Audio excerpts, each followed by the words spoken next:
This is a convoluted story, so bear with me as I try to convey everything I can recall about what led me to the conclusion that my ex-housemate could have potentially been a serial killer, or at least one in the making.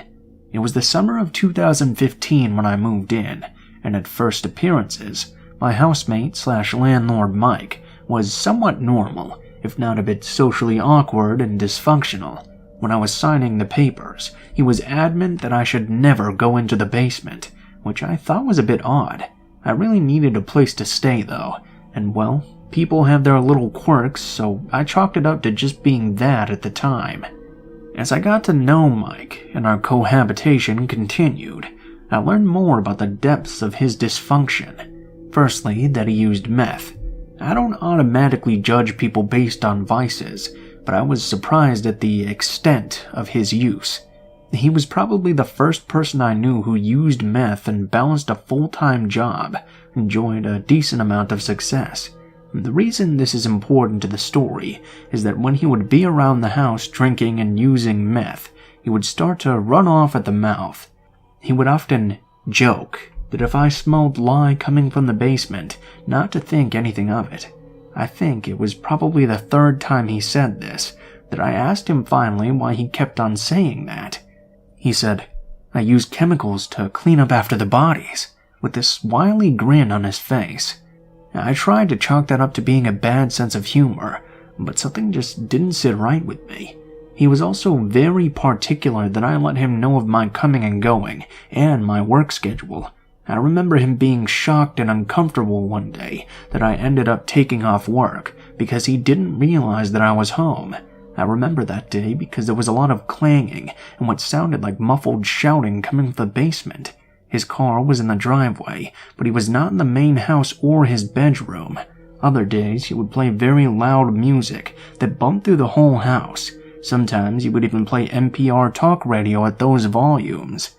In retrospect, I think he may have been trying to mask sounds. He would make remarks about sex workers, saying, "You can do whatever you want. You can choke them or beat them to death and nobody cares." I took exception to this. I told him I thought that was messed up. But when he would get tweaking, he would always come back around to alluding to the same kind of violence, talking about how he was a normal white guy who owned a house and had a good career, so the police would never suspect him. It was about this point that I started to think that it had gone too far to simply be a joke. I was in a weird position because money was tight at the time and my options were few and far between. I tried to convince myself that even if he was messed up, he was probably just engaging in some outward fantasism. I knew he would acquire the services of sex workers on occasion, but again, I didn't judge that activity at face value. I started to become a bit concerned, though. At one point, while I was doing laundry, I caught whiffs of decomposition. The house we were in was in southeast Portland. It was relatively new. Having grown up in upstate New York, I knew that animals could be trapped in walls and die, but this was the garage, and there were no animals scurrying in the walls. This was strange and telling to me. I considered carefully what I should do, and decided I would confront him about the smell. I decided to poise the question in a somewhat suggestive way by expanding upon his jokes. I told him that he needs to do a better job cleaning up the bodies because I smelled decomposition from the garage. I'll never forget his reaction. His eyes widened. He shot me a sharp glare, somewhere between fear and anger, and he stumbled over his words before eventually responding, "What? Really?" There were a few more seconds of awkwardness before he said, "Thanks for letting me know." He promptly went into his bedroom and shut the door. A few days after that, he went into the upper crawlspace in the garage while I was again doing laundry.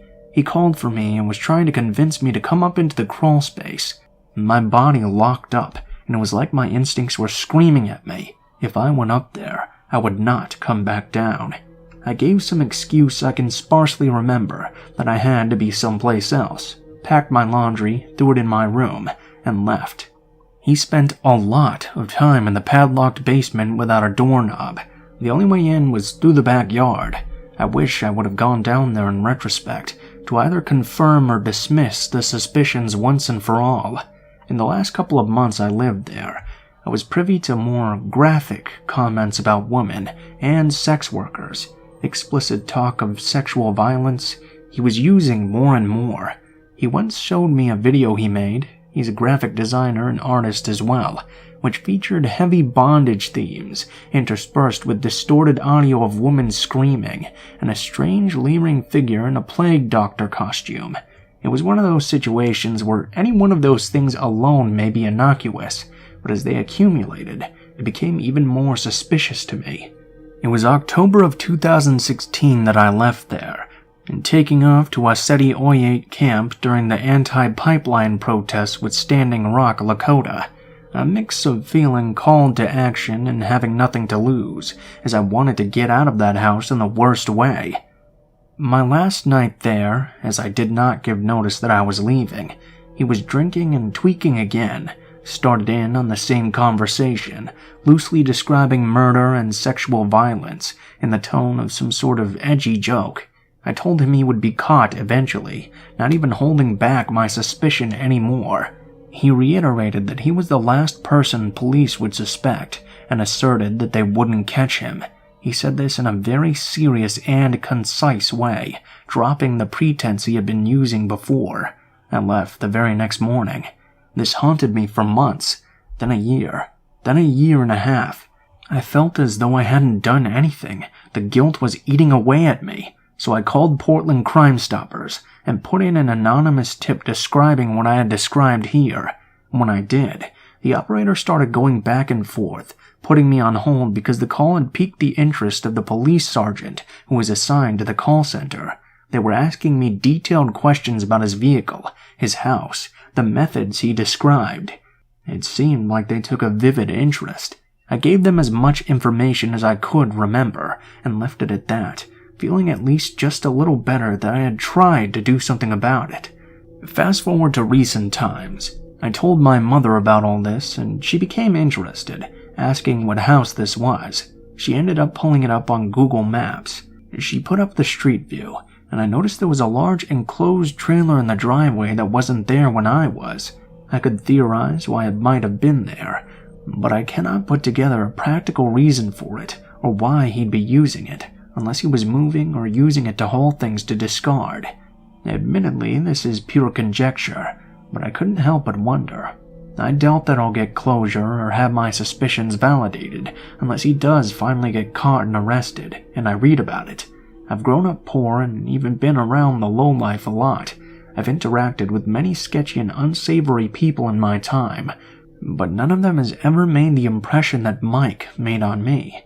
Make of it what you will, but I hope I never meet him again.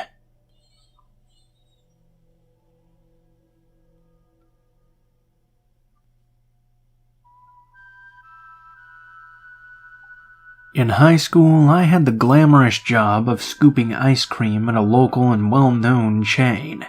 I had worked there for about 3 years, but this story occurred at the beginning of my senior year. It was possibly a Monday or Tuesday, and on weeknight closing shifts there were only 2 people on duty, a manager and server. I was a server, and my manager, who was also a girl but in her early 20s, who I'll call Jen, was in the back counting the money from our shift, whilst I was at the front of the store starting to clean in order to close soon.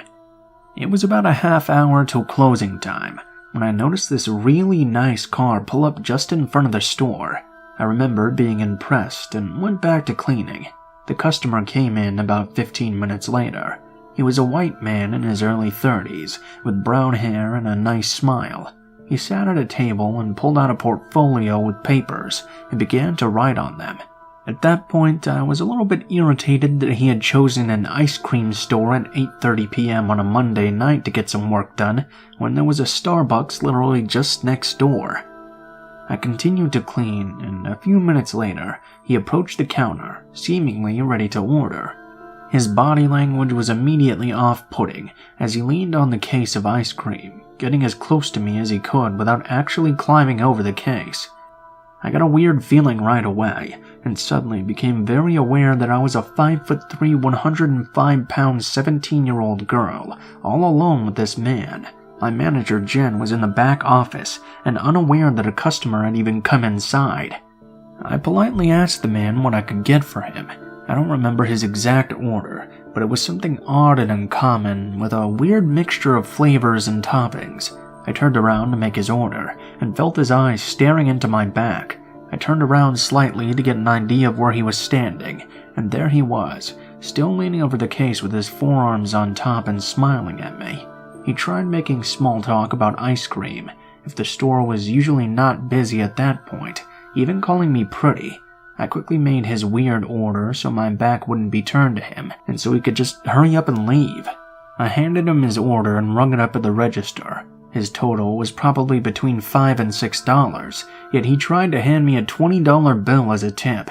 I told him I couldn't take that much money, so instead he smiled at me and stuffed it into the tip jar on the counter. I thanked him and glanced at the kitchen where Jen was standing in the doorway. She was out of the customer's view, but waved me over to come to the back. I walked away from the customer, who sat back at his table with his peers. Before I could tell Jen that I was getting a weird vibe from the man, she told me she also didn't feel right about him and was going to call another manager, Ryan, who lived about 5 minutes away. Ryan was a 6-foot-tall college student, so we'd feel a little more protected with him in the store. I told Jen to do that just in case, and that I would try to get the customer to leave since we were only a few minutes away from closing. Within those few moments, Ryan came in the front door and looked the customer up, then down, then went into the back to talk to Jen. At that point, I think the customer put 2 and 2 together and realized Ryan was there to keep an eye on him. With Jen and Ryan in the back watching me, the customer got up and collected his papers. He walked over to the case of ice cream and said, "Margaret?" I jumped up and looked at him, wondering how the hell he knew my name. He sat a small piece of paper on top of the case, gave me one more smile, and left. As soon as he walked out, Ryan locked the front door and looked at the piece of paper the customer had left. Scribbled in pencil was the man's contact info. His name, cell phone number, email address, even Twitter username. We ended up calling the police, who took our stories, but they said the man didn't do anything illegal. If he ever came back, to call them again just in case he tried, though. The entire encounter was just so bizarre. From his super fancy car, working on papers in an ice cream store late on a weeknight, the way he stared at me, his strange order, the $20 tip. But the most unsettling part is just how he knew my name. I've had friends who've heard this story tell me that I must have had my name tag on. In fact, though, I regularly got in trouble for not wearing it, and that night was no exception. Not to mention the fact that I'd never seen him before in my life, so he wouldn't have known me another way. My manager speculated that maybe he was a weird sugar daddy or possibly even a sex trafficker trying to scope me out. Ultimately, the entire situation felt very off, and I've never felt my instincts kick in like that and haven't since. I kept myself on high alert until I moved away to college. I'm 24 years old now and haven't seen him since, but every now and then I think about that man and wonder just what his true intentions were.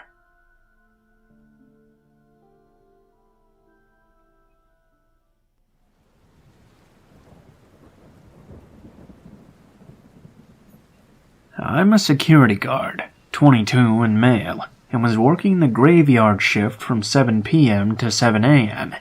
I was posted at a library where my main task was to watch out for trespassers, particularly an older male who kept coming back to skulk about the library overnight.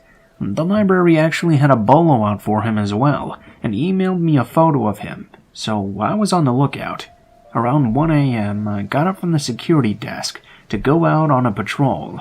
As I approached the door to go outside, I saw 2 homeless people sitting outside on a bench with a large shopping cart covered by a blue tarp. Not joking about this. The tarp had red stains all over it. Being generally creeped out already, I hesitated to even go outside at all. I thought about just using the on-site cell phone to call the police department, as that's what I'm supposed to do. However, I decided it wouldn't be right for me to call without politely letting the couple know they were trespassing first, and give them an opportunity to leave without incident. It would have been less work for me as well, as any time I have to call the police department, I have to make an incident report. I grabbed my flashlight and walked outside, identifying myself as security and letting the couple know that they needed to leave the premises. They were a younger African-American couple, and neither one matched the description of the bolo suspect. The man was pacing back and forth, smoking a cigar and writing something down on a notepad.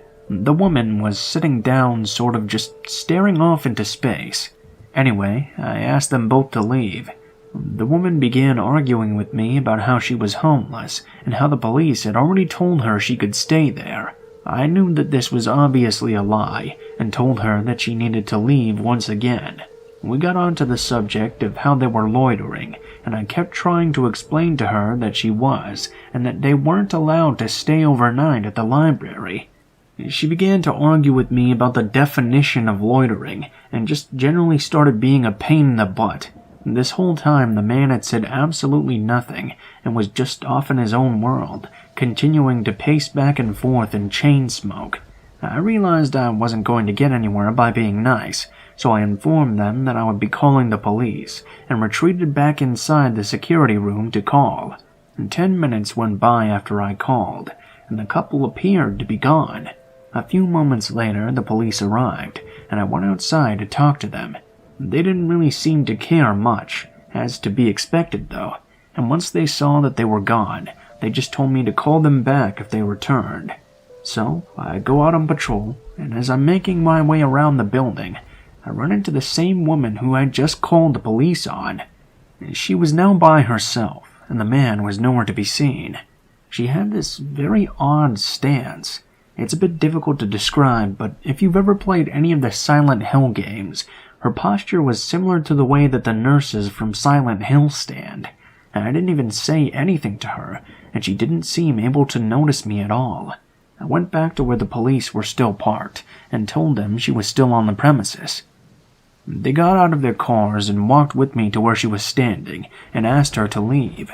She started telling them she had permission to be there, and that the sheriff had told her she was allowed. They told her she wasn't, and to make a long story short, she eventually left one way or the other, or so I thought. After the police finally left, I went back inside and made myself a cup of coffee. I decided I wanted a little fresh air though, so I stood outside and started to drink. It was around 2 a.m. at this point. This is where things get really creepy. Next to the library parking lot is this big park with a playground. I started to hear what sounded like faint whispers, followed by menacing laughter. I looked over in the direction of the noise, and barely managed to spot the couple hiding away. The man had returned, and was standing next to the woman from earlier. They were both just standing there, staring at me. Because it was so dark and they were hiding, I could only make out their silhouettes, but their eyes were literally glowing, kind of like when a person's eyes glow in a picture. The woman kept laughing, while the man said in a slow monotone voice all the different ways he was going to hurt me. He said it loudly enough to understand what he was saying, and I knew he was talking about me. He was talking about cutting my face off and skinning me. Then he shouts, "That uniform doesn't make you tough." At that point, I just got too sketched out and went inside to finish my shift. The rest of the night was unsettling too, because I kept hearing voices outside and tapping on all of the walls and doors. I knew it was them.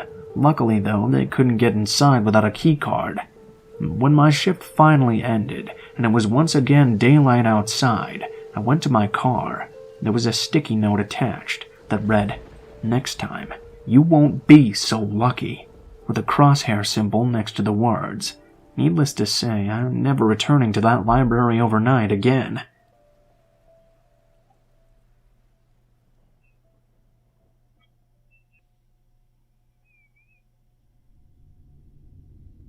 I used to work as a housekeeper for this company that would assign me to different houses in the area that were hiring. I had this one job at a house that was just a few towns over one night. I was a bit reluctant to go since it was already late, but I knew an old back road that would cut the driving time in half. It used to be an old logging road, and there were tons of them here in Oregon that can be handy shortcuts to different places. One downside, though, was that the road was extremely small, windy, and if you got into a crash, you'd basically be stranded in the middle of nowhere and surrounded by a forest. I'm not sure it was completely legal to drive on either. So, anyways, I was driving down this road, groggy and tired, when I suddenly felt a small collision on my trunk. I cursed and pulled over to inspect the damage and talked to the driver, who had seemingly come out of nowhere. He pulled up behind me. I got out of my car and walked over to him, asked if he was okay. I was about 3 feet from his car, and I could see him sitting in there, but he wasn't making any effort to get out. It was winter and night, so everything was pitch black, and I could barely see anything, but I knew there was a figure there. It was freezing cold already, and I was starting to get creeped out, so I told him since there was barely any damage, I was just going to leave. As I started to head back to my car, though, I heard his door shoot open behind me. I turned around and saw him standing there. He was extremely tall and had on a large black coat and baggy jeans.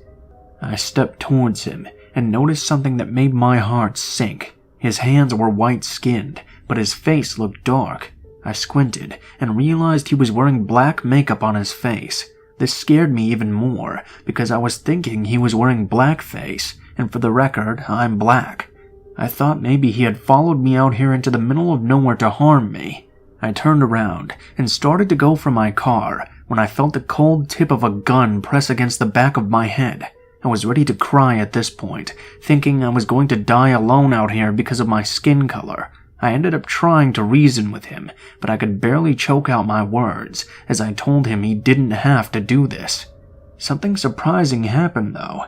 The man was silent, and then he started to cry as well. He just jumped back in his car and sped off. Maybe I should have tried to see the license plate, but at that moment I just got in my car, drove home, and called my parents. I never, ever in my entire life thought I'd narrowly escape from being the victim of what could possibly be a hate crime. I'm glad the man had a change of heart, or whatever you want to call his reasoning for sparing me that night.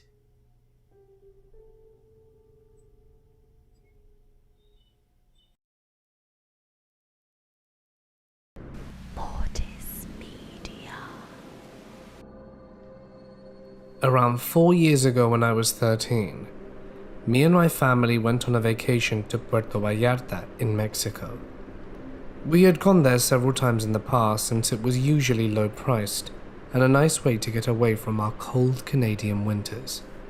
We were staying at an all-inclusive resort near the ocean. This resort had a lot of things to do during the night, like shows and whatnot. 3 days into our trip, my family went to go see a show.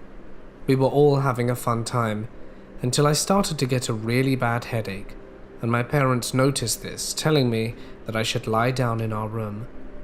I agreed and they handed me a key card.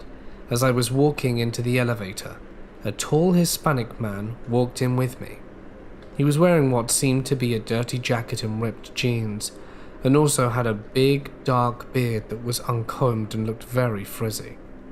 I pushed the button for the 7th floor, and he just stood still, leading me to think his room was there too. He then started asking me questions like how old I was, and how long was I staying there. I answered normally, but then he asked where the rest of my family was. My answer was one of the worst things I've ever done in my life. I responded with, watching the show downstairs, and as I got off, he started following me down the hallway, which I started sweating and freaking out over. As I was approaching my room, I kind of squeaked and asked, "Where are you going?" And he said, "Back to my room."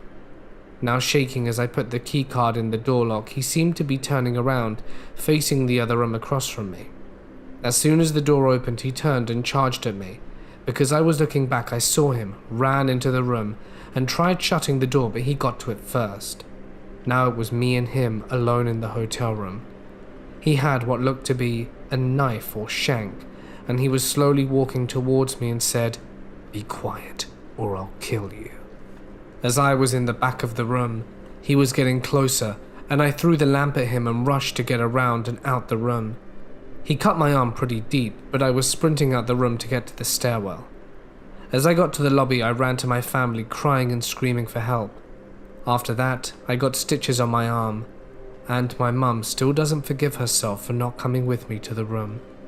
The hotel offered us an upgrade to the nice suite, and we took it, but were very paranoid for the rest of the trip. We later found out he was a homeless man that just came through the doors of the hotel. He stole my laptop and my backpack, which were in the open, and then fled to the lobby and out the doors. At the time of this story, I was 14 years old and living in Germany with my mother, father, brother, and a dog. My family and I are British, but we'd been living in Germany for a few years at this point due to my father's work. It was great. We had an awesome house, lots of friends, and the going was good. To make it even more amazing, my parents were wrapping up the sale of our old house in the UK, which had been on the market for what felt like forever, and selling it from overseas had just become a massive headache for my parents. The closing of this house sale would not only allow my parents to finally relax, but it was going to pay for the holiday of a lifetime. I'm talking white sand, crystal clear blue oceans, elephant rides, staying in a cabin on the beach, the whole 9 yards. Finally, the offer had been made, the paperwork printed and signed, and to say we were excited was an understatement. This must have been around summertime, as I remember we were due to start back at school in a few weeks. So rather than waiting another 12 months before the next summer break, we planned the holiday for the Christmas period instead. No cold, snow, or freezing wind for us. A short time passed and I came home one day, and my brother and I knew something bad had happened. My dad had come home early from work. There were many phone calls being made, and my mother looked absolutely furious. "What happened?" I asked Mum, hoping to God I wasn't in trouble. "He pulled out," my mother stormed as she slammed the pots down to get dinner ready. The bloody actually pulled out of buying the house. Can you believe it? "What? No!" my brother and I both exclaimed. "Yes, so after signing everything, he then has the cheek to ask us to drop the asking price about 5k. I don't bloody think so. He can forget it." My mother calmed down after a bit and sadly told us that it would mean no exotic holiday. We had to stay home instead. We reassured her it was fine despite feeling incredibly disappointed. My brother was 8 at the time and we were really close, so we'd already planned all these amazing activities that we were going to do while we were out there. So sadly the sale was called off and we stayed home for Christmas. The year, however, was 2004, and our destination? The coastline of Sri Lanka. I woke up that Boxing Day only to be greeted by the horror of the most destructive and deadly tsunami in living memory. The coastline, the homes and businesses, and almost 250,000 people just suddenly wiped away in the blink of an eye. I was glued to the TV for most of that day, too horrified to look away, just watching the death toll rise and rise. Newscasters kept showing the before and after photos, and I recognized the wooden cabins we wanted to stay at. We never would have stood a chance. I'm 29 now, and to this day still carry an enormous sense of guilt, and I try to avoid talking about it whenever weird events come up in conversation. So to the bloke who messed up our house deal and ruined our family holiday, thank you for saving our lives. For context, my grandparents got this big suburban house in the 80s for a really low price and decided to build a pool on the second floor to it and whatnot. When I say the house was big, I mean it was big. A large basement with wine cellar, 2 bedrooms, 2 bathrooms, an office, 2 living rooms, huge kitchen/dining room, and a pool house/bar on the first floor. 5 bedrooms, 3 bathrooms, a balcony terrace, and a living/dining room on the second floor. My family moved in when the construction was still going on, and weird-ass things started to happen. Like a drill going max power being unplugged, or things disappearing and appearing again in strange and odd places. But my family would always joke about the house being haunted and never really did anything about it. At some point, it got pretty insane, and my grandpa took a bottle of holy water, and that was it. Ever since I remember, I've had this strange, uneasy feeling about the house, and particularly about some rooms within it, like I was never alone and was being watched, but I always brushed it off, thinking that I was just being a silly girl. At some point, I got to completely avoid going into these places. I was maybe 3 or 4 when I had this dream. I was playing at the bottom of the stairs and some shadowy figures started growing from the floor. I remember I was just watching it slowly materialize itself in front of me, until it looked like a man with a hat and evil eyes, all black. A few years ago, researching over the web, I realized it was a shadow man. He had his hand stretched over towards me and was about to say something when I woke up, shaken and scared to death. I sometimes saw this figure standing on the hallway, so I avoided going there by myself as much as I could. When I was 7, I moved to the room beside the stairs on the 2nd floor. This is one of the rooms that made me feel uneasy. I would always find my stuff misplaced around my room, and my lamps and radio unplugged, but I didn't really pay attention to it. Staying in this room, my nightmares and creepy dreams intensified. I remember clearly waking up starving pretty early on a Sunday morning, and when I tried to get up, I fell into a void and woke up really scared. When I finally stopped shaking, I tried to get up again just to end up going into the void once more. This went on 5 times, and I was so scared that I eventually stopped trying to get up until my mum went to wake me up a few hours later. Another time, I was sitting in the kitchen with my grandma late one night. Everyone else was asleep, and we were chatting about life when she sewed some pillows for the sofa. When she was done, she piled the pillows over a counter where there were 4 of them, and made some tea for us to keep talking. We were laughing and everything, when all of a sudden the pillows flew across the kitchen, as if they were angrily tossed and crushed at the laundry room door, which was above the basement. Another room that freaked me out. When I was 11 years old, and it was about 11 p.m. on a school night, I turned off all the lights and went to bed. Just a few minutes passed, so there wasn't a real chance that I was dreaming when I heard a rhythmic tapping on my window. It was soft at first and then a bit louder. Keep in mind, this was upstairs.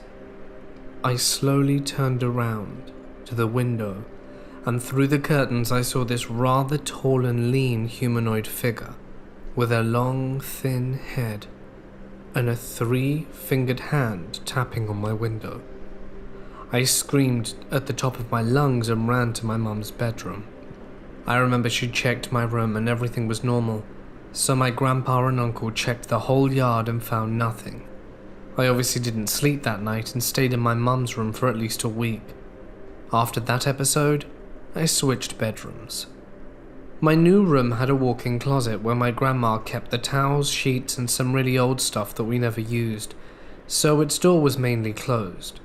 The door had a latch on the outside that was impossible to open from the inside of the closet.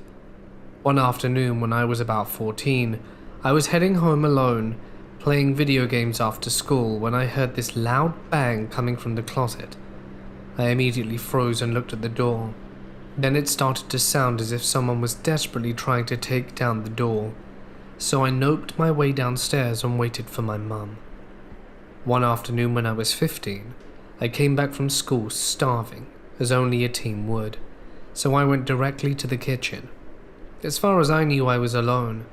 When I was almost done fixing myself a sandwich, I heard a loud bang upstairs and almost immediately heard my mum scream in absolute terror. So I obviously ran upstairs to check on her. We caught each other on the stairs. She was pale as ever and shaking, so I took her down to calm her down. As soon as she could speak to me again, she said she was watching TV in her room when she heard the same noise I heard. She startled and looked at the window and saw the shadow man floating outside her window. hence her scream and the running downstairs. We ended up leaving that house about 17 years ago. I still remember a couple nightmares I had back then regarding the house, and even now sometimes in my dreams, I still feel that house, and those feelings return. It creeps me out. I'm in my early 20s. I'm waitress/bartender at a hotel restaurant. Construction workers in our town often stayed at the hotel and would come eat and drink at the restaurant. I met a really tall, cute guy. Not a creep, but ultimately a prick. And whenever he was in town, we would hang out and stuff. He lived 2 states over, but was in my area a lot. So one time he was working a job and staying in a town the state over, and I drove to meet him. When I got to his hotel, we went to the hotel bar and had a few drinks with some other construction guys that happened to be there, not his company. Then went back to the room. Later we decided to order food from the bar. The prick was in the shower when the bar called, so I went and picked up our food. When I got down there, the guys that we were drinking with earlier were still there and were pretty sauced by this point. The bartender was busy for a while, so I sat and played with the digital slots. One of the construction guys came over and immediately started hitting on me and trying to touch me and put his arm around me and stuff, despite knowing full well I was there with someone else. He kept telling me his room number over and over and had to directly, loudly, tell him to get the hell away from me multiple times, and he finally did only once the others started noticing. In my flustered rage, I grabbed my food from the bartender and went back to the room and told him all about it. He rolled his eyes and kind of shrugged it off, and I was really put off by it all and really felt vulnerable. That's when I realized my phone was gone. I left it on the bar at the slot machine. So the prick and I went looking for it. The guys were all gone, but the bartender told me the creep took my phone and assured him he was going to return it to me. Great. Then I remembered that he had told me his room number. I told the prick this, and he of course passively accused me of asking for it. I didn't care, and marched him to the creep's room. I knocked, and the prick, who's 6'7", stayed to the side out of view of the peephole to see what would happen. The creep, way too enthusiastically, swung the door open and grabbed my wrist and proceeded to try and pull me into the room. Thank God for the prick, who then stepped behind me and yelled, "Hey!" to the creep, who was half his size, and I'll never forget the look on his face, like he just shat a brick. I yanked my arm and yelled, "Give me my phone." The creep then lied and said he didn't have it and the bartender was lying. The prick didn't do anything else at this point, so we just left. I felt defeated and unsafe and annoyed and just wanted to go, but I couldn't because I didn't have my phone. I managed to sleep a little that night, but woke up at 4:30 when the prick left to go to work. I stayed in the hotel till about 7 and was fuming, and then decided to do something about it. I gathered my stuff and went and found a maintenance man who was working in the pool area. I contemplated telling him the whole story, but decided to just damsel in distress to avoid any more drama. I told him I was leaving and realized I'd locked my phone in my room and gave him the creep's room number. I knew the creep would be already at his job site, so we went to the room and I had the maintenance man call my cell phone from his. Sure enough, you could hear a faint vibration through the door. He took this as proof of it being my room and opened the door and let me in. I thanked him and left. There it was, just sitting on the bathroom counter. My phone. I grabbed it and turned to leave, but decided my petty ass wasn't done yet. I took the creep's toothbrush and ran it along under the toilet room and put it back in the same spot. Then I happily left, phone in hand, and stopped seeing the prick for good. I still smile knowing that the creep had to notice that my phone was gone, but probably had no idea how I got it back, or that he was brushing his teeth with toilet water. This was a few years ago, on a night scuba dive. There were 8 of us in the group, including our dive master and his assistant. We had just finished our dive and were gathered up in a circle ready to ascend and get out of the water, when my dive master freezes. He takes his flashlight and, pointing it outside our circle of divers, he catches something circling us with the beam. Turns out, it was a 12-foot-long great white shark. At this point, half the group are trying to keep the shark illuminated as it circles us, and remarkably everyone stayed calm. The only thing that went through my mind were iterations of those two thoughts. Don't look like a yummy, delicious, fatty seal, and that I hope I taste terrible. My dive master gets our attention and slowly puts his thumb up, and then makes an upwards motion with all of us beginning to ascend, and the shark kept with us until we were maybe 10 feet from the surface. Then it turned off into the darkness and was gone. I did not go back into the ocean for about a week after that. My parents bought their first house back in 1972.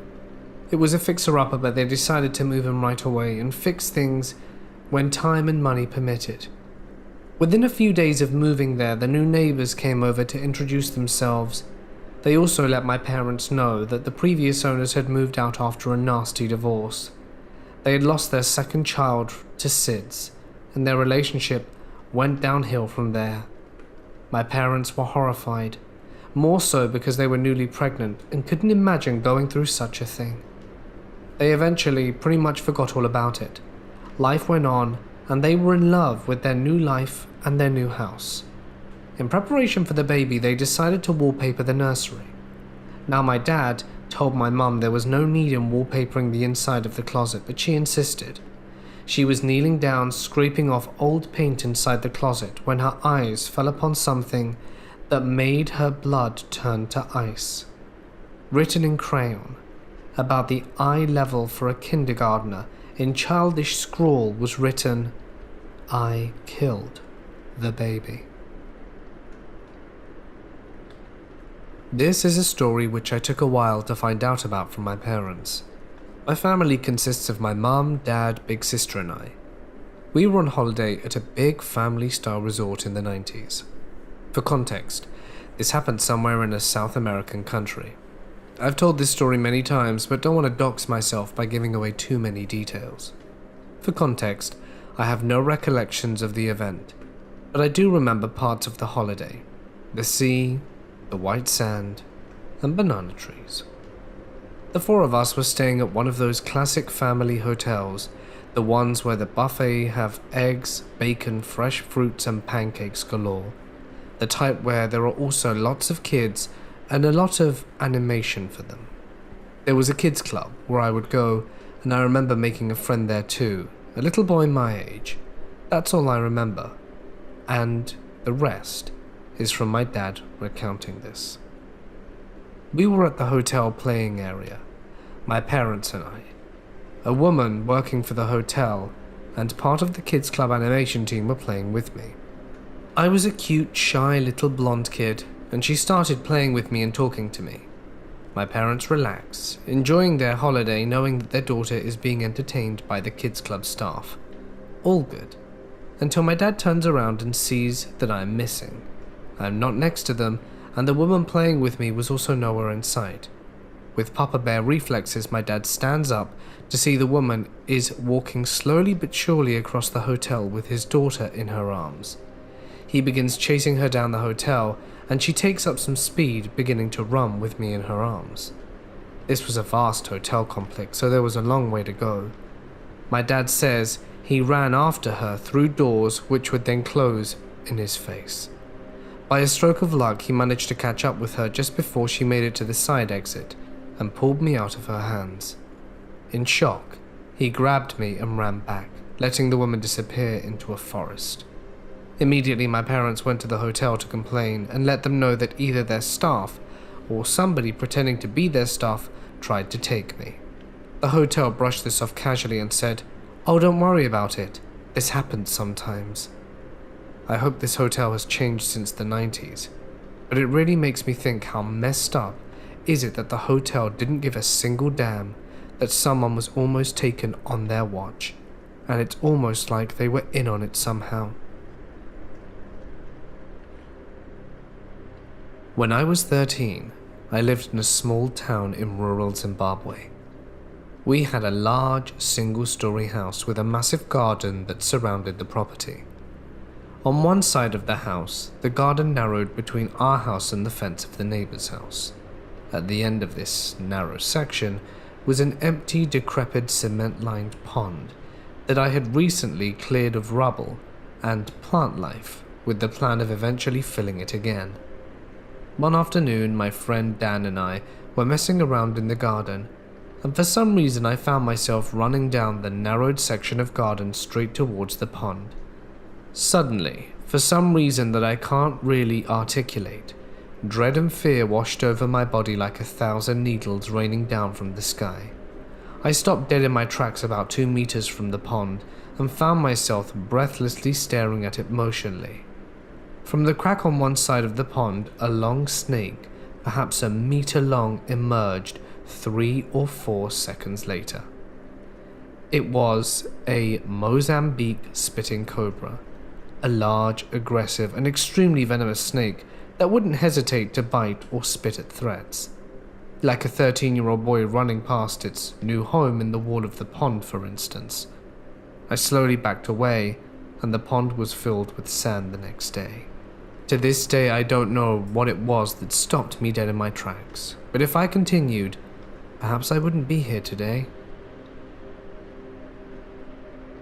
It has long been rumored that the house next to me has been haunted.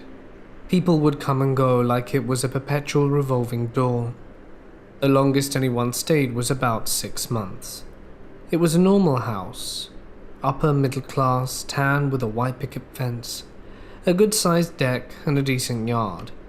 The only thing slightly creepy about this house was that a man who had owned the house for years and moved had buried all of his dead pets in the backyard.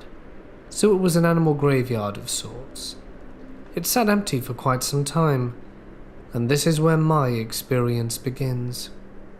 I was in high school when it happened, probably my freshman year. I had gotten together with 2 friends, Carol and Erin, and we were trying to figure out what to do to keep from being bored. Someone, maybe it was me, decided to go check the house out and see what all the fuss was about. We walked through the open gate and into the backyard. A cable man had recently come by to do some work, which was very odd since no one lived there. After standing in the yard for a minute, we decided to play hide and seek. We opted to draw the boundary line at the front yard and backyard. Going inside was off limits. I would count and they would hide. Well, I found Carol almost immediately, and she decided to help me find Erin. We looked for a few minutes or so when we heard a noise that sounded like movement in the house, kind of like someone scurrying across the floor. We assumed that our friend had broken the rules and gone inside. "Erin," we shouted at the house, "you know inside's off limits."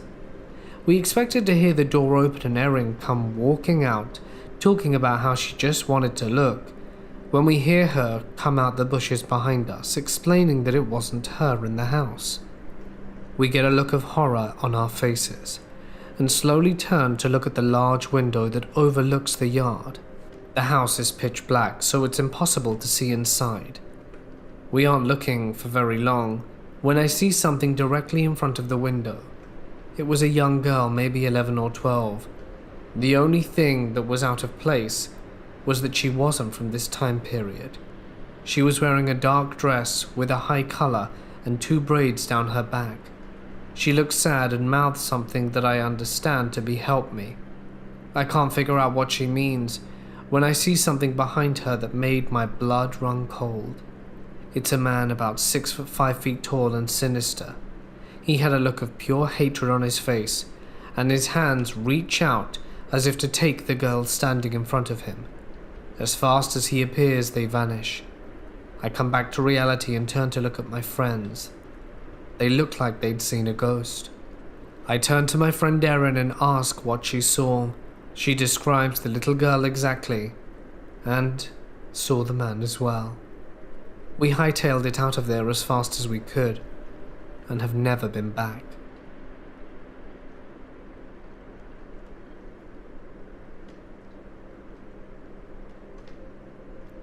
I was on a date in Camden with a girl who from photos I wasn't overly excited about meeting, but in the flesh made my eyebrows shoot off my head. She was really pretty and smart and funny. We had quite a few cocktails, and I think we were in the Blues Kitchen before going to the gay bar in Camden, which I think has since closed down. I think it was called the Black Cap. The date was going well, and we met these people who join our table, and the guy tells me at the bar that my date said she wanted me to kiss her. I did, and it turned out the guy was just helping us by moving things along. My date was really shocked and told me I was bold, but she liked it. She came back to my hotel room with me, which was a 10-minute walk away. The room was kind of small but cool and space agent style. We were both drunk and made out a lot. Then she started crying about problems she was having with a friend who was really sick and her job was really stressful. Full on sobbing. She left in embarrassment, even though I was worried about her leaving like that. She said she would be okay. As she left, I saw a large man in a black, thick leather jacket in the corridor. He was staring at my date as she left, and then stared at me as I closed the door. I was pretty wasted, so after checking my date got on the bus, I had a nap and was awoken by a banging at the door. I ignored it, but then it kept going on, so I got up and staggered to the door and opened it a crack. I recognized the leather elbow and arm as the door was shoved violently open. I was drunk, and the jolt of the door caused me to fall over. Luckily, the room entrance was small and around the width of the door, so my back was against the wall by the door while my feet touched the other wall. My body kept the door closed as this man kept shoving against it. I managed to get the door closed again, locked it, and went to sleep as I was still drunk. When I woke up in the morning, I thought I had dreamt the whole thing about the man and the door. But when I looked down at my side, my ribs, hips, and thigh had dark bruises. I was really lucky, and I'm so glad the room was tight on space, because if it hadn't been, the guy would have got in pretty easily. So creepy, leather-clad man who tried to break into my hotel room, let's not meet. I just want to add I'm female, of average height, average body weight, and have really beady arms. I work as an engineer in a data center cooling plant. We're responsible for basically everything in the building: mechanical, electrical, HVAC, plumbing. So the engineer I'm relieving tells me there's an odd sound coming from the Con Ed vaults. This is where huge transformers are that step down the 26,000 volts or so to a voltage the building can actually use. We're not allowed in those vaults. They're locked and only Con Ed has the keys. So he leaves and I take a walk by the vaults. I had never actually heard electricity arcing through the air before, but I knew I was hearing it then. I called Con Ed's emergency line and told them to get out there ASAP.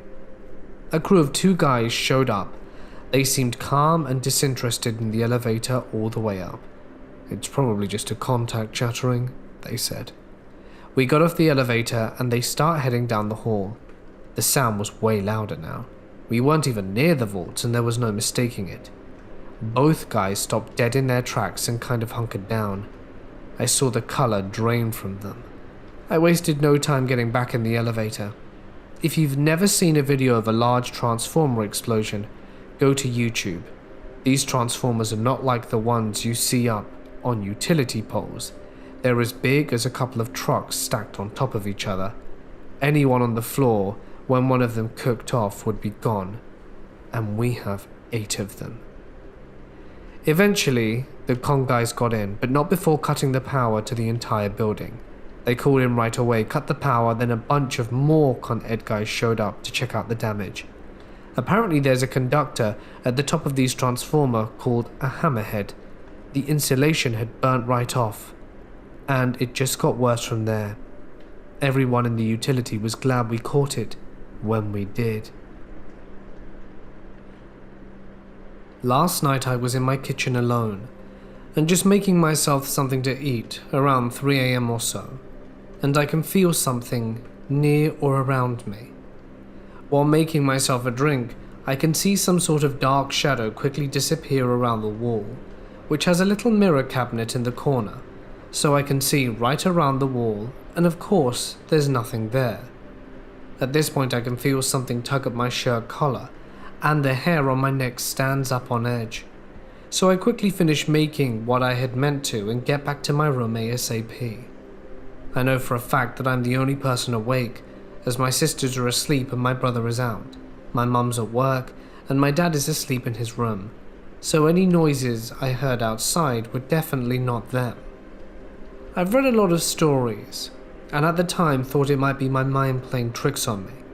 But at this point I know that something is causing me to feel uneasy about the kitchen, or at least that part of the house alone. So after a few minutes I went to put my plate away and basically received confirmation that there is something here. I have a weird paranoia about stuff, so I always check to see if my balcony door is closed and locked, and there is no excess stuff plugged into outlets, that the fan light in the living room is off, the only time I leave it on is when I'm not going to sleep or during the day, and that the sink isn't on in any way, and that the stove dials are all off. I turn them slowly to make sure they are in the off position, then last I checked to see if all the bolts and locks on the main door are locked. Just before I went into my room with the plate, I did all 5 and went to eat. After I came out, I felt that same feeling again and quickly washed my plate and glass, but then I saw what confirmed it all. In the living room we have this little cabinet with boxes in it. The time it was filled and the time it was put there was the only time it's been moved. This has not been moved at all since we put it in that spot. But as I walked back to my room I turned around and saw that it was sitting about a foot forward from the wall. Now, had anyone moved it forward to grab something that might have fallen behind it, they would have had to have put it back right away because my mom would get angry. To be honest, now that I think about it, you can't really drop anything behind the cabinet to begin with, as the entire cabinet is squared off and everything would be contained inside.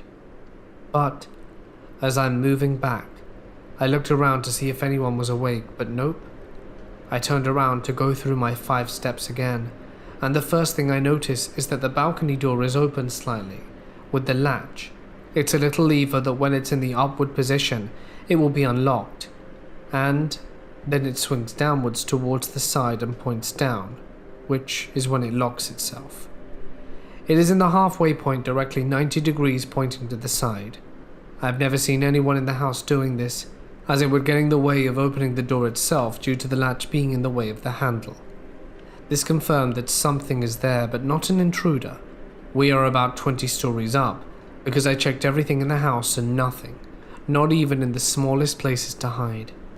But something even more creepy happened the next morning. I had decided to go check the mail downstairs and got ready. As I stepped outside, the light right above my head started to flicker. I know, cheesy as hell, but I still got that uneasy feeling, so I knew it might not just be the bulb, which, by the way, wouldn't a bulb just go dimmer and then stop working rather than flicker? And my little attentiveness above me.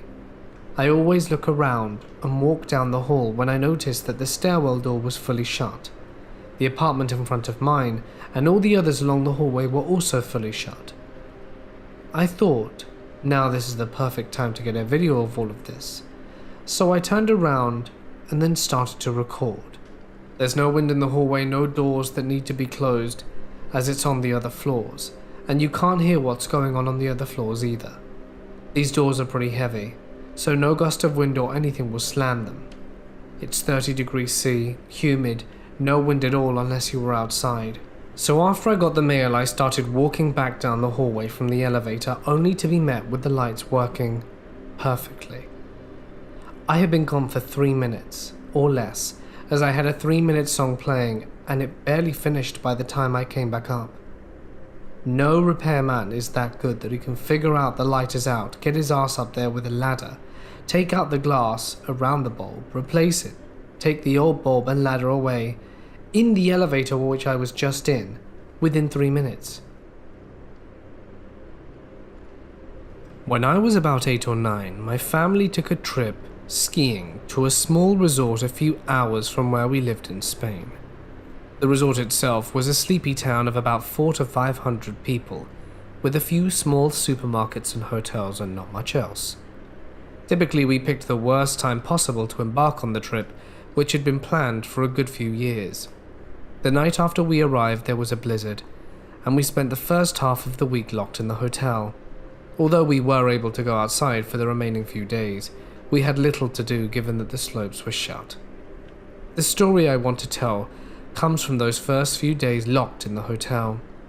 Despite my parents' annoyance at the time of the trip being a nightmare, myself and my sister, who was 11 months older, had a fantastic time. Locked up in the mountains with nothing to do, we were able to spend our days running around the hotel, eating sweets and watching TV in the lobby. I should probably mention at this point that the hotel is somewhat of a maze. The large bar/restaurant area where my parents sat each day, reading, was at the center of the hotel. A myriad of smaller rooms then connected to the bar area at random points, shooting off in different directions. These rooms often had no discernible functions. Each one had the same mahogany interior, and they were full of couches, fireplaces, and antiques that allowed for a great game of hide and seek. The room would often have offshoots themselves, connecting to new rooms which would be then connected to yet more useful wooden caves. As such, it was possible to be 4 or 5 rooms away from the main hotel area at any time, without knowing exactly where you were or how to get back. Anyway, at some point along the weekend, myself and my sister decided to play hide and seek. Bearing in mind the above, it was almost an impossible challenge to find the hider, especially if they moved. To this day, I'm certain my sister was a filthy little cheat. At one point in the game, I was about to give up on searching for her until I heard her voice from what sounded like a few rooms away. After successfully navigating the web of rooms, I emerged to find her sitting on a couch alongside a German man with grey hair, probably in his 60s if I had to guess. As soon as I emerged into the room, the man turned to me and told me he was talking to my sister and taking her to the swimming pool, and asked if I wanted to join them. I remember immediately thinking it's odd that there was a swimming pool that we hadn't heard of. My parents had been complaining that morning about how much TV we were watching, and so I was sure they would have taken us there had they known about it. And besides, the hotel did not seem this size to be able to host one. I told the man that I'd have to ask my parents first, and told my sister to come back with me to find them. He immediately replied that I should go, and that he'll take my sister on ahead. I told my sister she absolutely had to come with me, but excited at the thought of the swimming pool, she said she didn't want to go. We began to argue with the man taking my sister's side and encouraging me to go ask my parents' permission while he waited with my sister. I dug my foot in, telling my sister that our parents would be very cross if we went somewhere on our own, and after a few minutes of bickering she eventually gave in and came back with me, giving her assurance to the man that we'd be back. Of course, when we told our parents, they were livid. My dad went back to the room to try and find the man, but with all the offshoots and given that all the random rooms looked the same, it was almost impossible to be sure we were in the right one. In any case, there was no sign of him. I remember my dad screaming at the clerk at the hotel lobby that he needed a list of names of all male guests and their room numbers, but of course they wouldn't give it to him. We spent the rest of the trip by our parents' side, terrified of the thought of being locked up in a blizzard with him. Thankfully, we never saw the man again. The scary thing, we checked with the lobby, and as we'd imagined, the hotel didn't have a pool. So scary German man who wanted to take me in a blizzard? Let's not meet again. There's a small island called Ilha de Queimada Grande off the coast of Sao Paulo, Brazil, that is home to the highest concentration of golden lancehead vipers, one of the most venomous species of snake in the world. They are unique to this island alone, and its venom causes your flesh to rot off to your bones. The island is so densely packed with these snakes that there are up to 5 snakes per square meter on this island. You could stand anywhere on the island and be no more than a few feet away from a golden lancehead viper. Apparently there was only a lighthouse keeper who lived on the island with his family, but they didn't survive long.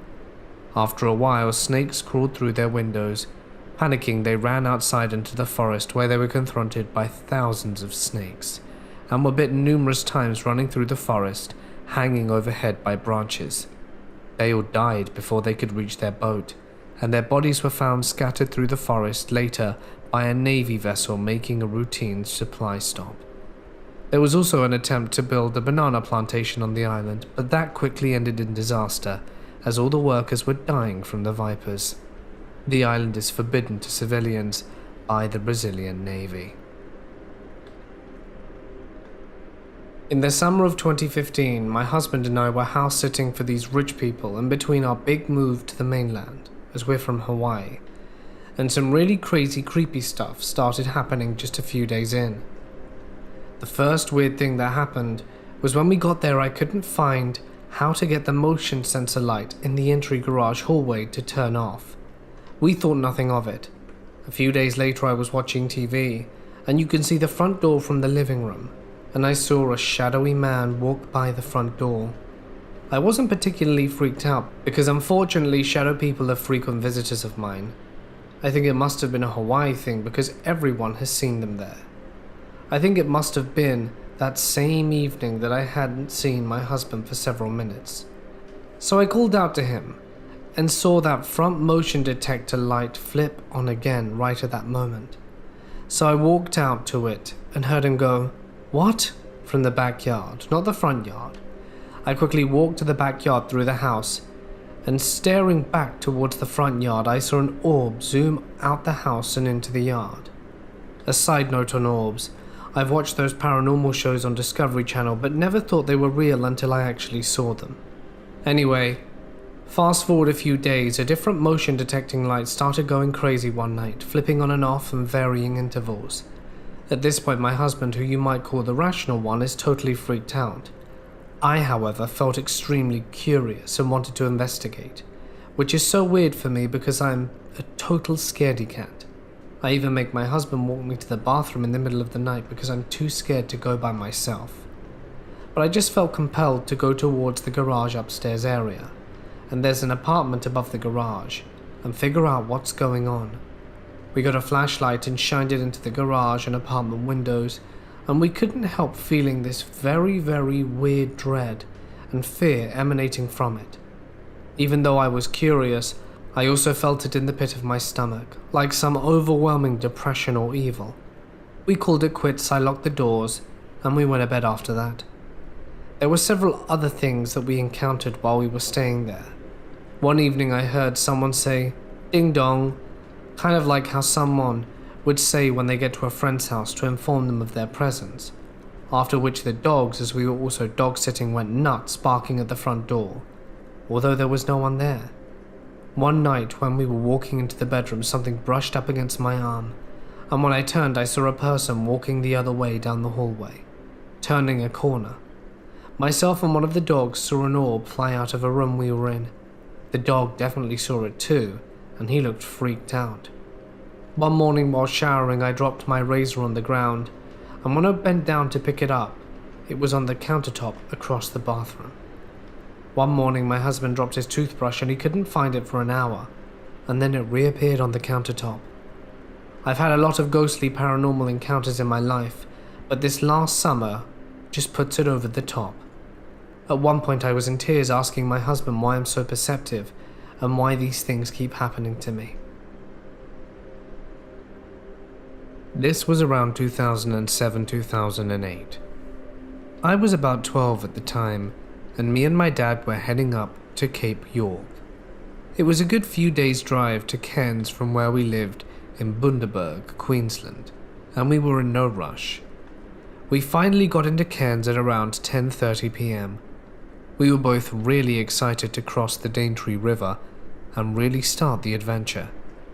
It was decided that we would hang out at my uncle's place for a few days, as we didn't see him often. My uncle is a dead set straight out of the 70s, Lennon glasses wearing pot-smoking hippie musician guys. He also loved fishing, and his favourite place to go was the Daintree. Anyway, the morning rolls around and we head out to launch the boat at around 6 a.m. and fish away for most of the day. Didn't catch anything, but we were kept entertained by my uncle telling us all his stories. As the sun is beginning to set, we head over this little spit of white sand way over the side of the river. My uncle was dead set that he could find his way back in the dark, So we hung about on the little private beach, talking, drinking, and cooking a lamb roast in the campfire oven. Now, for those of you who don't know, the Daintree has a bit of a lizard problem.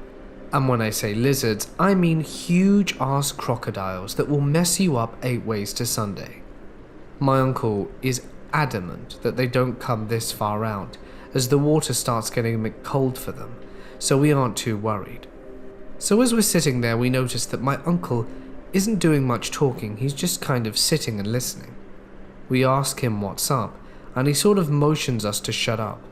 We don't really hear much at all, but he's got the both of us pretty spooked. All of a sudden he jumps up and runs as fast as you'd please to the tinny and grabs this big long bamboo spear thing. One of us had to ask him earlier in the day what it was for, and he said he keeps it around in case crocs got too close. He could give them a jab from the boat and they'd swim away and leave him be. Well, he takes a few steps off into the dark, jabs into this patch of mangroves with this long-ass bamboo pokey stick, and me and my dad just about died when we hear this big scaly thing take off into the water at 50 miles an hour. We noped out of there without finishing our roast. Chills my blood to know that thing was a few feet away from us while we were having a good time. If any of us would have walked off in that direction for a slash, we'd have been chomped for sure. I'm a 22-year-old female, and when I was 14, my family and I went to a resort in Antalya, Turkey. The resort was relatively small, and every day there were plenty of activities that involved all the guests, like pool games and competitions. The restaurant was also cafeteria style, so everyone ate together. As a result, basically everyone at the resort knew each other well and by name, and became pretty close-knit after a few days. In particular, there was a middle-aged, bald British guy called Danny, and his 2 little kids were about 2 to 4. Everyone at the resort seemed to really love this family, as he was a single father who was on vacation and his 2 little kids were cute. So they became popular pretty quickly. At one point I was walking back up to my room when I heard another guest at the hotel say my name in the context of volunteering me to help Danny with something. I went to see what was going on, and the other guest told me that Danny needed help taking his kids upstairs because they were being badly sunburnt and he couldn't carry them both at once. However, the other guest was busy with something, so he suggested that I should help Danny instead. I didn't really think anything of it, so I picked up the little girl and walked with Danny and his son towards the elevator. We eventually got to his hotel room, and I tried to drop off the girl by the door, but he politely asked me to drop her off on the couch. Unfortunately, I was naive and too trusting, so I thought it wouldn't be a problem for me to just step in and drop her off, quickly, before I go. Worst case scenario, I would scream and people in the neighboring rooms or hallways would hear me. So I stepped inside, and as I dropped Danny's daughters off on the couch, he closed the door and turned the lights off behind me. It was pitch black, because my eyes hadn't adjusted yet, when I heard him leaning close to my ear and say, "Kids, say hello to your new mummy." I instantly got goosebumps all over and my heart dropped. Whenever I tell this story to anyone, they always say that he was probably kidding, but I can assure you 100% that he was not. I panicked and started feeling up the wall for the light switch or the door, and he could tell that I was trying to leave, so he said, "Aren't you gonna stay and watch some telly with us?"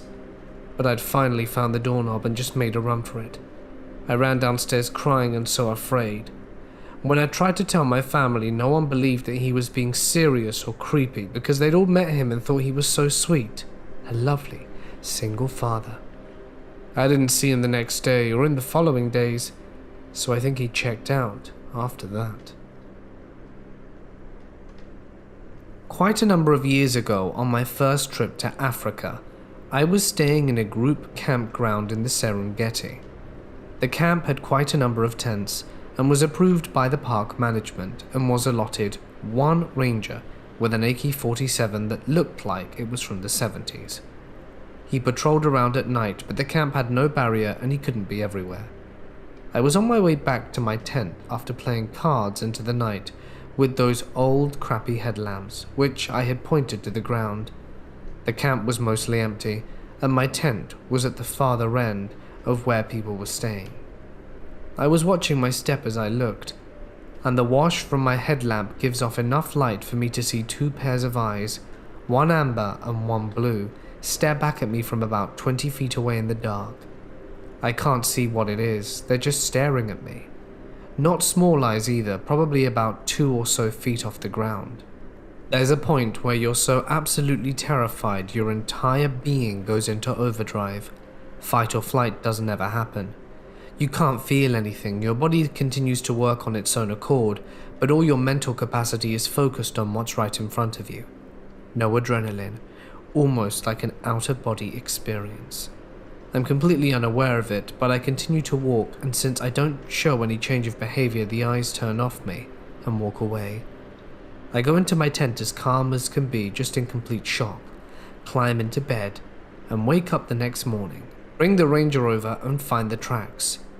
Those eyes belong to 2 spotted hyena pack hunters, on par with lions. I've had other encounters in Africa over the years, but that's been the only time I've ever been alone in the presence of a superior number of predators without any kind of weapon to defend myself, especially at night. As of today, I'm a 28-year-old female, but growing up I was a very sensitive little boy. My parents adopted me as a baby, and I never met my birth family until 2012. It was then I learned that every woman in my birth family were all quite sensitive to the paranormal. Nobody in my adoptive family had any sort of sensitivity, but they all did things subconsciously. When I was 9, my family moved to a very nice house in St. Helena, Napa, overlooking the valley. It was a beautiful 2-story house, but in a weird way since it was on a hill. From the road, the 2nd story was the first, but from the backyard down the mountain, both floors were visible. I believed it was called a sloped lot. Upstairs were the garage, linked to the main house by a breezeway leading to the laundry room. To the right was the study, and straight ahead was a living room and a kitchen. The hallway ran parallel to the kitchen, meeting at a family/dining room, where the front door sat, though none of us actually used it. Right next to that were the stairs, oh the dreaded stairs, leading down to one long hallway connecting the bedrooms. The experiences began happening immediately after we moved in. Part of me believes it was drawn to the negative trauma I suffered at the hands of my abusive father, who focused his rage mostly on me. And that's why I was targeted out of my brothers. But that's just a theory. The first of my many experiences was when the whole family was at my middle school for a scholastic book fair. I remember having a sudden twisting in my gut when my parents got a call that our backyard was on fire. To this day, nobody knows how it happened. It just started. Then the real fun began. It started out slowly, and only ever happened downstairs. My brothers and I would wake up and see a man walking back and forth on the patio, glancing through the French doors of our bedrooms as he passed.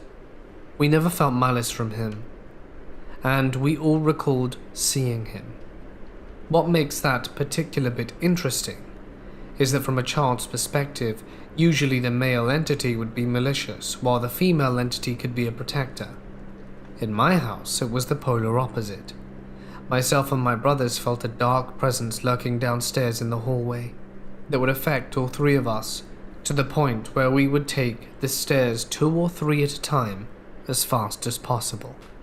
I would have a recurring nightmare about struggling to get to the top of the stairs when something caught behind me. In one particular dream, I was reaching for the top stair, and the entity caught me and strapped my mouth shut so I couldn't scream. Keep in mind, I was too young for these things to naturally come to me.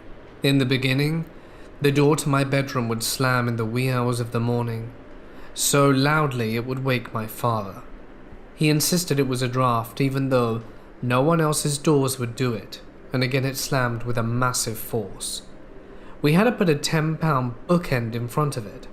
Not much later, the entity in the hall would probe our bedrooms to see who was the most sensitive. My older brother, who slept at the end of the hall, nearest the darkness, outgrew his empathetic sensitivity. and my younger brother eventually stopped as well. But I remained more sensitive than ever, and I knew it. And that's when I met her. When the entity first introduced itself, I felt like it was kind of a protector, like the man from the balcony. But I knew that it wasn't true. She would stand at the far end of the hallway and wait. Not that she was actually there. There was no one there. But it was more of a feeling of perpetual dread. It wasn't darkness or blackness, but more that it physically sucked the light in around it like a dark hole. She would come to me in dreams as various entities, but the man would always show up and protect me. Mind you, I neither knew her nor the man, and the fact that the house was built on an inactive volcano littered with limestone and obsidian probably boosted the energy or what have you. For about 7 years I would wake up promptly at 3 a.m. sweating bullets, hearing someone running back and forth in the hallway, panting as they passed my room, repeatedly until around 5 a.m. when it began to get light. The first face-to-face incident with this creature was when I woke up at scheduled at 3 a.m. like clockwork and heard the panting and pacing in the hallway. After about 20 minutes I got too scared to sit there and do nothing, and reached to the dresser by my bed and turned on the light. The panting and pacing stopped, and I waited about 10 seconds of soul-crippling silence before it happened. Long, gnarly, shadowy fingers slowly gripped the doorframe one by one. I heard the wood of the frame creak slightly as the wispy fingers pulled into the bedroom. Before my brain could process what I was seeing, I heard her gasp, like an audible gasp. The fingers retreated in pain, and I sat in silence until the sun came up 2 hours later. That was the first time I realized I had a weapon against this thing. I still don't fully understand it, but she couldn't exist in light. While that alone brought tears to my eyes recalling it, there was one other experience that haunts me to this day. Plenty of years had gone by now, and I had turned 14. My father was a prominent doctor in the area, and he was planning on taking my mother to a fancy hospital gala the same night my little brother had a sleepover at a friend's house, and my older brother was out college shopping in some other county. It was the first time I had the house to myself at night. I begged them to reschedule or hired me a babysitter. They told me I was old enough to be a babysitter and that I needed to grow up. Everyone in my family, them included, experienced weird happenings, but they all preferred to turn a blind eye. So my pleas fell on deaf ears, and I was left alone. I spent the first half of the evening upstairs where it was safe, occasionally glancing towards the staircase for any activity from the living room while the TV distracted me. About 10 or 11 p.m., I remember thinking that I was too old to be scared to be by myself, and I could sleep downstairs alone if I wanted to. I kept the lights on upstairs and slowly descended the staircase, feeling the darkness getting closer with every step. When I reached the last step, I leaped to the light switch and hit it, illuminating the hallway, shaking violently. I hurried to my bedroom. Through the eerie quiet, my footsteps on the carpet were the only sound to break the silence. I finally slunk into my bedroom and quickly turned on the dresser light, jumping into bed as I stared into the lights shining through the downstairs. Going over in my head that all the doors were locked, all the windows were closed, and that as long as these lights were on I was safe, the lassitude of Morpheus overcame me, and my mind began to wander into the fields of Nod. Unlike the usual times I woke up at night, this time was slightly different. I woke up suddenly completely alert, with the fight or flight response already kicking in. I was facing the wall, but was absolutely terrified. I felt like if I moved or even breathed too loudly, it would spell immediate death. I sat there for what felt like an eternity, but was most likely only a few minutes, before I mustered up the courage to roll over. When I did, my heart sunk. All the lights in the house were off, and a womanly shadow was standing in the doorway. And thought that maybe my mother had popped her head in, before I realized she was with my father at the gala all night, and they were staying in a hotel until morning. I just sat there frozen, locked in gaze with this creature who finally made it through the threshold of my doorframe and into my room, a feat she had yet to accomplish. I closed my eyes and repeated in my head that it isn't real. It isn't real. I was trying to control my breathing as I shake and shiver violently, and I decide to peek and see if she's still there. Surely she can't come in further. I open my eyes. It's standing right over me, at the edge of my bed, looking down at me. Not with its eyes. It didn't have eyes. What it did have was a large, toothy grin amidst the wispy shadows of its body. I daredn't scream and even move, but hold the gaze as I heard a deep rumble emanating from the swirling torrent of darkness that was this creature. Having grown up terribly abused, I knew fear, but this was something else. I had never been this afraid before in my life. It was no longer creaks or shadows darting in the corner of your eye. It was face to face with me. Something else, something not of this world. And it wanted me. I knew in this moment, as if its mouth began to expand, that if I did nothing I would die. So I did the only thing I could think of in that moment. My body suddenly lurched upwards from the bed towards the entity, and I screamed at it. Not a scream of fear, but more like a war cry. Like it could try to kill me, but I wasn't planning on making it easy. My face almost went through it, as it lurched up before it recoiled and let out an unearthly wail. As it heard my cry, it left the room. Within moments, all the lights in the house were back on, and I just sat there shivering in shock until the dam broke and I began to cry. I just cradled my pillow and rocked back and forth on the bed, sobbing until the sun came up and my parents returned home. My family, devout Catholic doctors, were already skeptical of these things and didn't believe me, attempting to convince me it was a night terror or perhaps sleep paralysis. Only I could move. I could think. I wasn't stuck. And it actually happened. I know I didn't dream it because I stayed awake until the next day. I don't expect anyone to believe me. But this was just the kind of thing that happened in this house. I believe it was limited to that specific location because it didn't follow me to college or anywhere else beyond. I fear for those who moved in when my parents sold it, but it would be cool to get in touch with who lives there and ask if they've experienced similar things. And we did have trouble selling it. It was on the market for years. Anytime someone would come to view it, they would get creeped out and leave. Anyway, that's my story.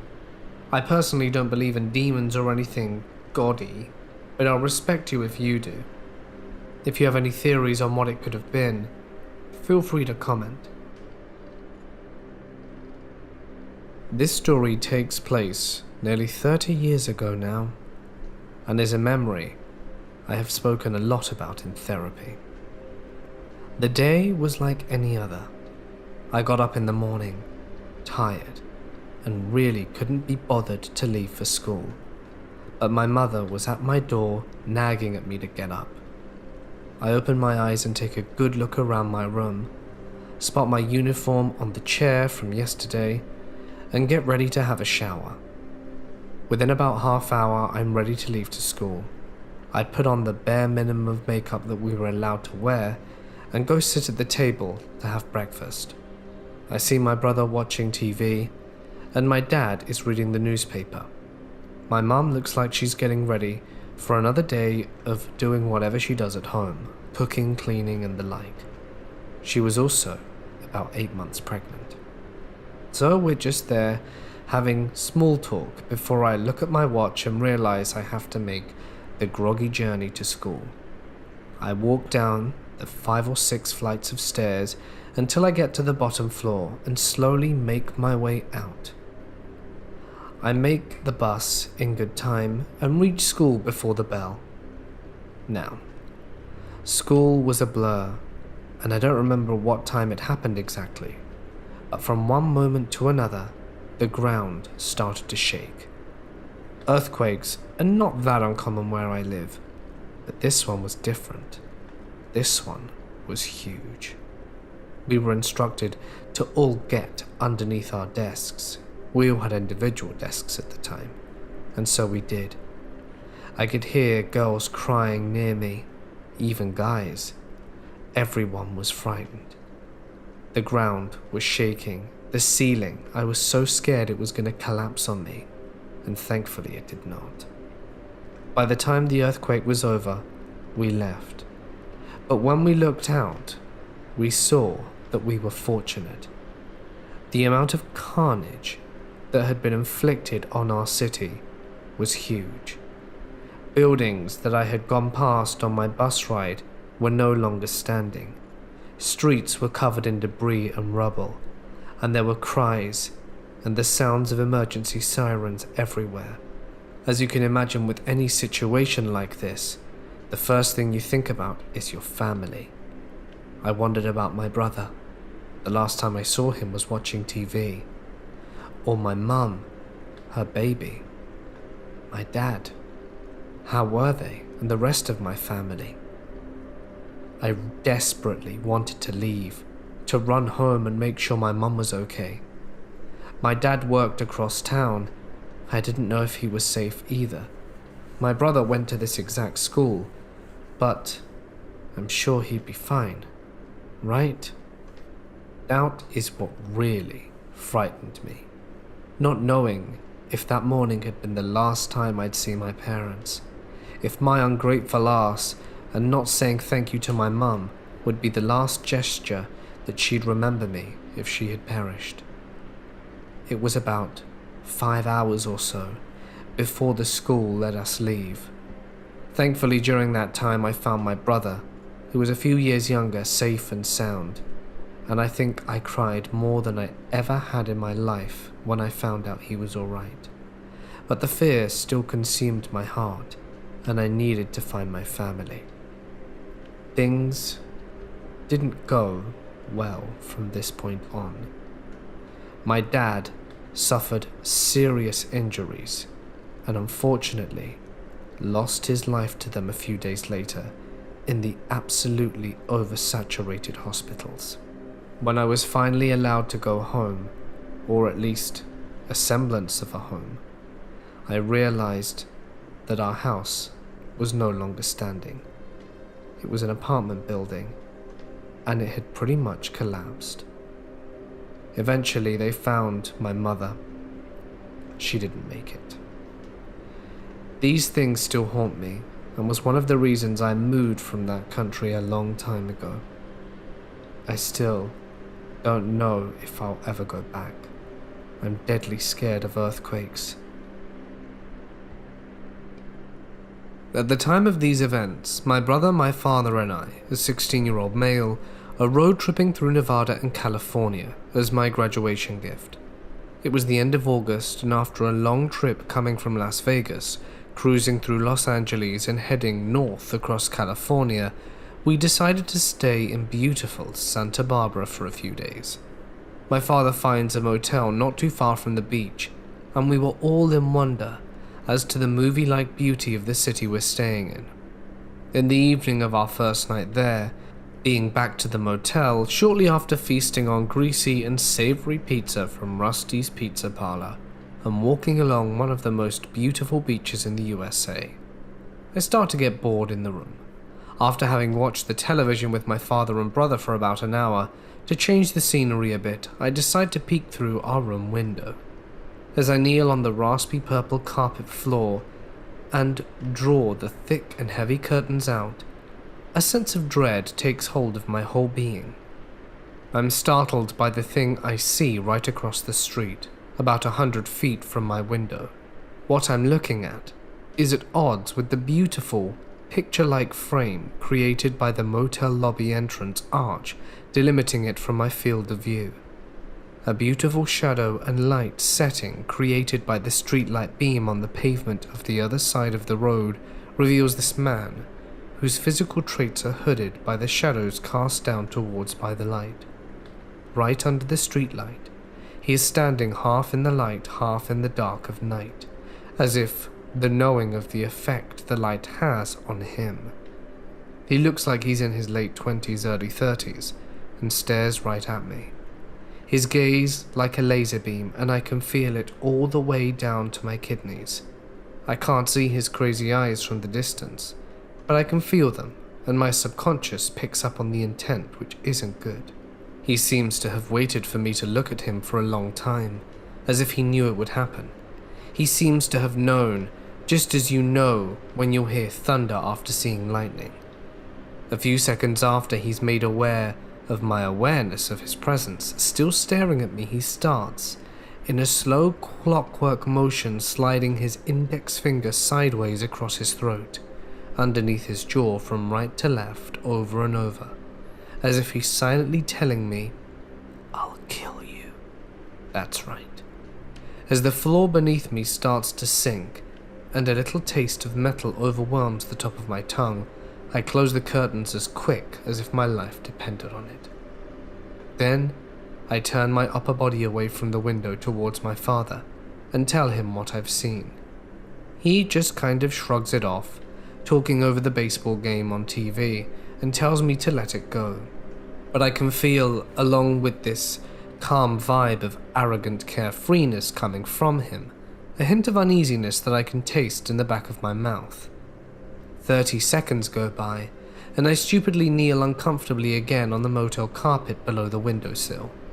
After loudly swallowing for luck, against my best judgment, I draw the curtains out a second time, but this time my hand stops at the width of my head, allowing to view just enough of the outside world to be able to grasp what was happening outside of my seemingly safe motel room. There he is again. This time though, the man is standing 2/3 of the way to where he stood the first time I saw him.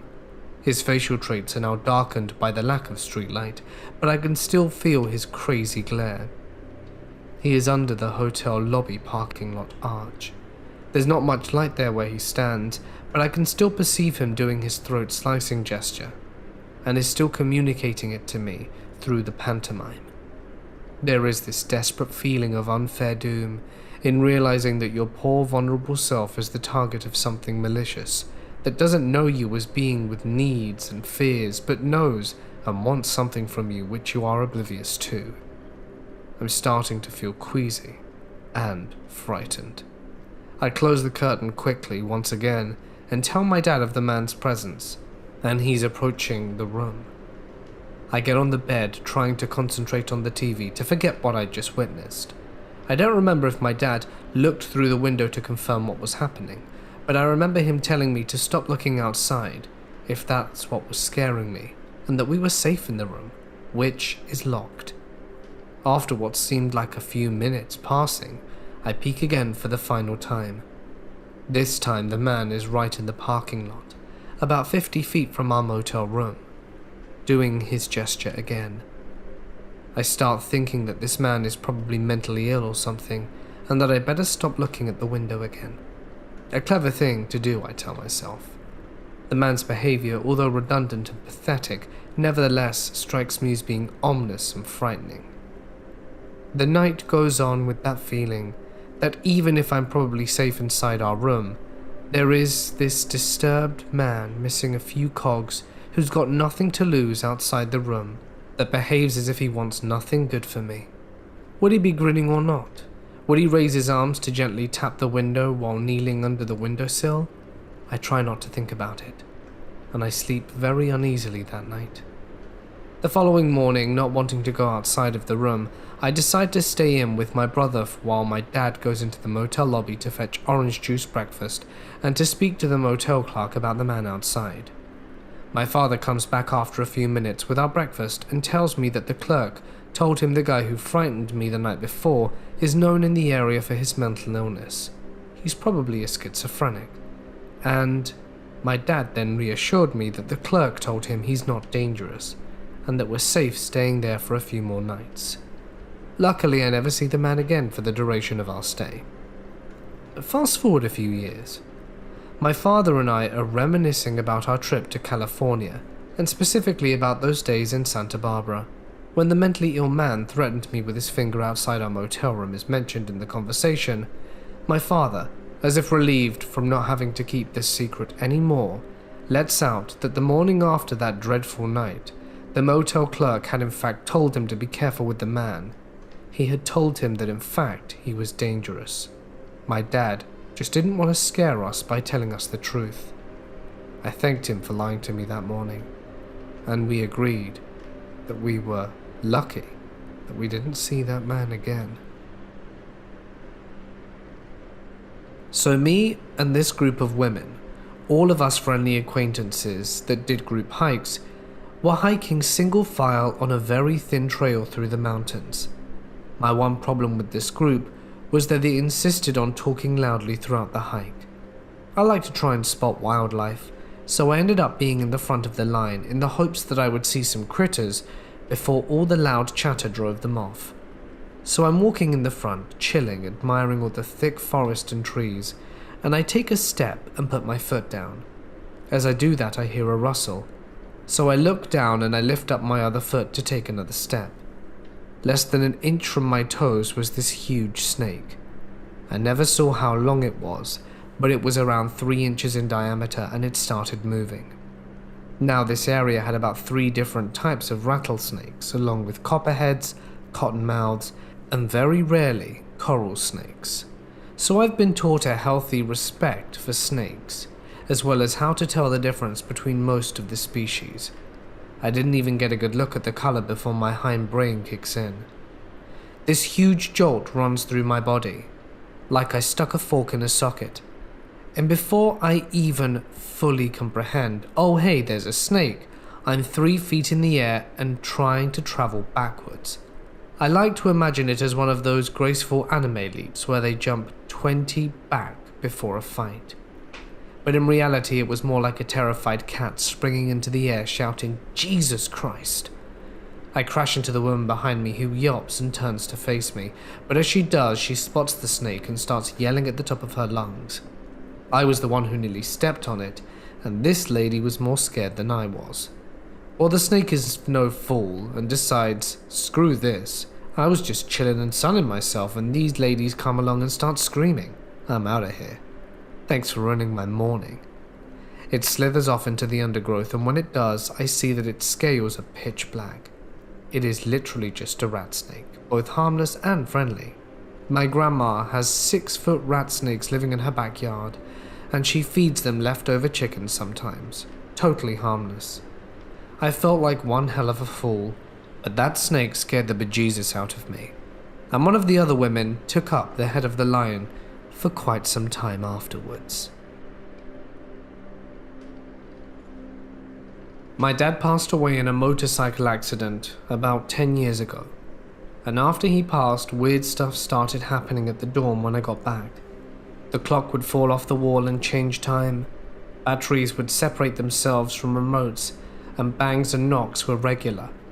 But the weirdest thing that would happen was when I was coming home from college and took a shower, got dressed, and headed back into the bathroom to finish getting ready. And the mirror was just clearing the steam off, and lo and behold, I see smear marks faintly that look like letters.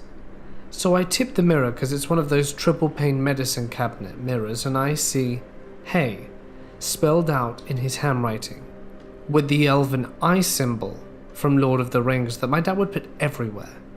This was probably 6 months plus after he passed, and I have no idea where it came from, since it was only me and my mum in the house, and I knew she wouldn't do that. The crazy part is like a week before that, I had broke open a glow stick and splashed it on the mirror, but the writing was under the splashes, and none was smeared or touched. Still to this day I can't explain how that happened. We actually took the entire mirror off the wall so it wasn't ruined. 2 years ago, my husband and I flew to LA for a weekend getaway. We stayed at a boutique hotel off Sunset. It's more of a hipster type place, not normally somewhere I'd stay, but it was nice, clean, and had good vibes. We met up with our friends who live in LA and went out for dinner and drinks. It was a late night and we came back to the hotel. I was exhausted and jet-lagged. It was 1:30 a.m. or something like that. My husband is a very deep sleeper. I'm an extremely light sleeper, except when I've had a bunch of drinks, which I had definitely consumed that night. So it was lights out for both of us very quickly. Around 3 a.m, I suddenly wake up and open my eyes. There's a light on in our room. The room had been totally dark when we went to bed. The light came from the doorway, which illuminated the silhouette of a man standing at the foot of the bed, just standing there staring. For a moment I'm speechless, confused, and also slightly intoxicated and haven't moved. My reaction is delayed, and then the stark fear and reality kick in. I grasp and say, "What the hell?" The man was wearing a red plaid shirt and had dark hair and a beard. I couldn't make out his features as my eyes were adjusting to waking up, and the lighting that illuminated him shadowed half his face. The man says, "I need to speak to Drake." I know this may sound somewhat comical, but I assure you at the time it was terrifying. So I scream, "Get the hell out of here!"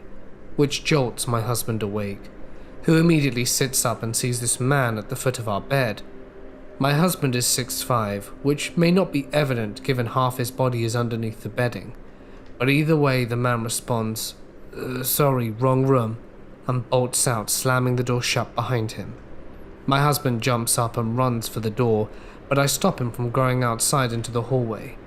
Who knows if the man is waiting there trying to lure him out, or whether other people are there ready to pounce. I keep looking through the peephole but don't see anything. At this point we are both shocked and in disbelief and probably still drunk. We call down to the front desk but no one answers. We call repeatedly and still no one replies. We contemplate what to do, and around 20 minutes later we decide to get dressed and go down to the front desk. There is an employee at the front desk and there's also a bar in the lobby. My husband walks around to see if he can spot the guy who was in our room. As he's searching, I go up and start telling the guy behind the front desk what happened. But as I begin this story, I burst into tears, and it's only then that I realize how shaken up I am about it all. The employee gets the manager and he asks me what time the man came into the room, but I don't know how long he was standing there until I woke up and saw him. I think he must have been there a while for me to just wake up. My husband comes back empty-handed. We go back up to the room. The next day the manager calls and says there wasn't anything on the security cameras, but I didn't believe him. He offers us a free night as compensation. Even though he claims he didn't see anything, we take the free night because what else can you do? We just want to go about the rest of our mini vacation. Why was the man in our room? How did he have a working key card? But the thought I have most trouble with, what would have happened if I hadn't have woken up? Our door was locked, but clearly someone had a duplicate key card. Here's what I've learned. If you don't already, always put the deadlock on your hotel room door. In something we never thought to do, and now I always check it twice. I used to climb at Joshua Tree a lot a decade ago, so we would camp there frequently. One Halloween we were hanging out by the fire and a group of 3 guys walk up and ask if we wanted to head to the Chasm of Doom. Without hesitation I replied, "Yeah, sure." My friends were less enthusiastic, but I was able to convince them to come along.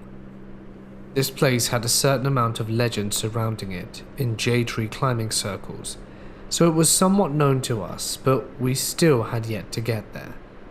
This was pre-Instagram, so there wasn't much info on it at the time, other than how to get there and its Talus Cave.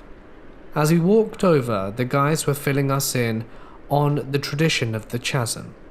Always take first timers at night, no headlamps or lights allowed. The leaders shout beta. Instructions were to go on, what to avoid, and how not to die. If you have to follow it, you want to make it through. If you cheat and use a light while in there, you risk upsetting the spirits or something, and we laughed that off. As we reached the end of our walk to the entrance of the cave, one of our guides asked if any of us had claustrophobia issues. I laughed and asked why, to which they described the birth canal, a horizontal crack that you have to wiggle through at some point in the cave that was very cramped. After hearing this, one of my friends noped out of there, and being that the other friend and he were dating at the time, they both decided to leave and return to camp. That left me standing at the base of a hill ready to scramble up the mouth of a cave with 3 strangers I'd met 15 minutes ago to be led through, blind. Sounds perfectly safe and rational.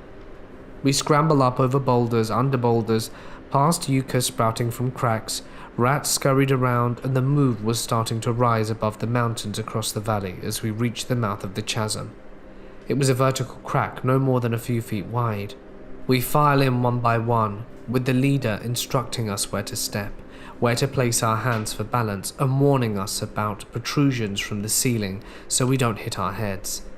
The pace was slow, and it was not terribly interesting for the first few minutes, as I was more interested in how my brain was shifting the way it perceives physical space through touch rather than sight.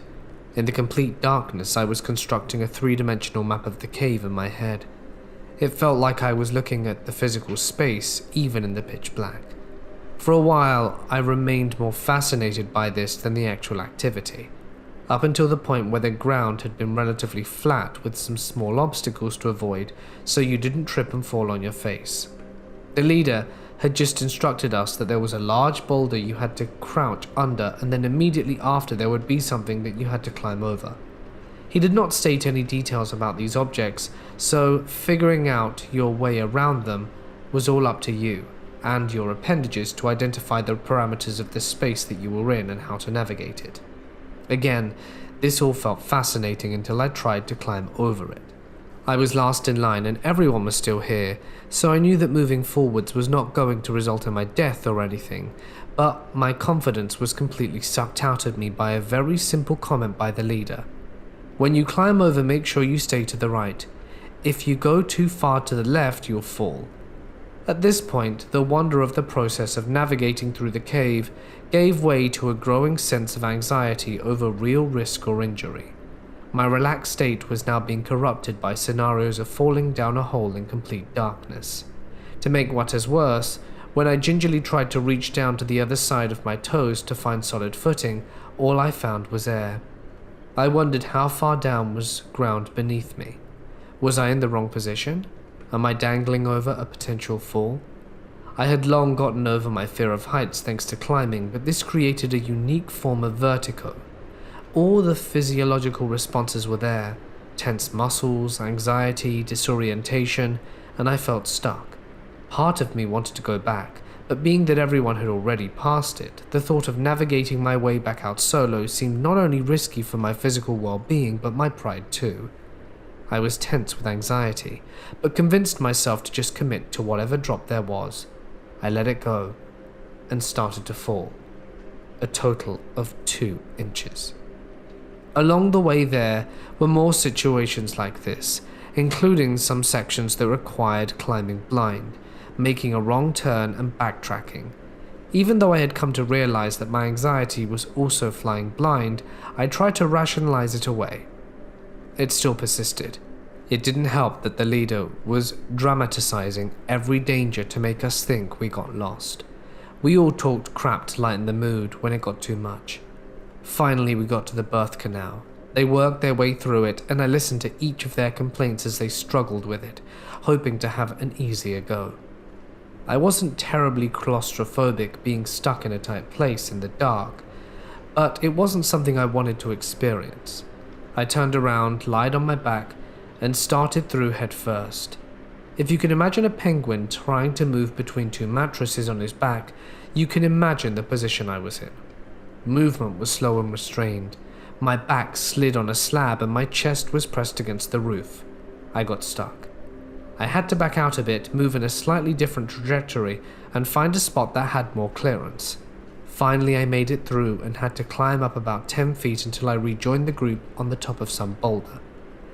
We were now boulder hopping back over the chasm we had just navigated through.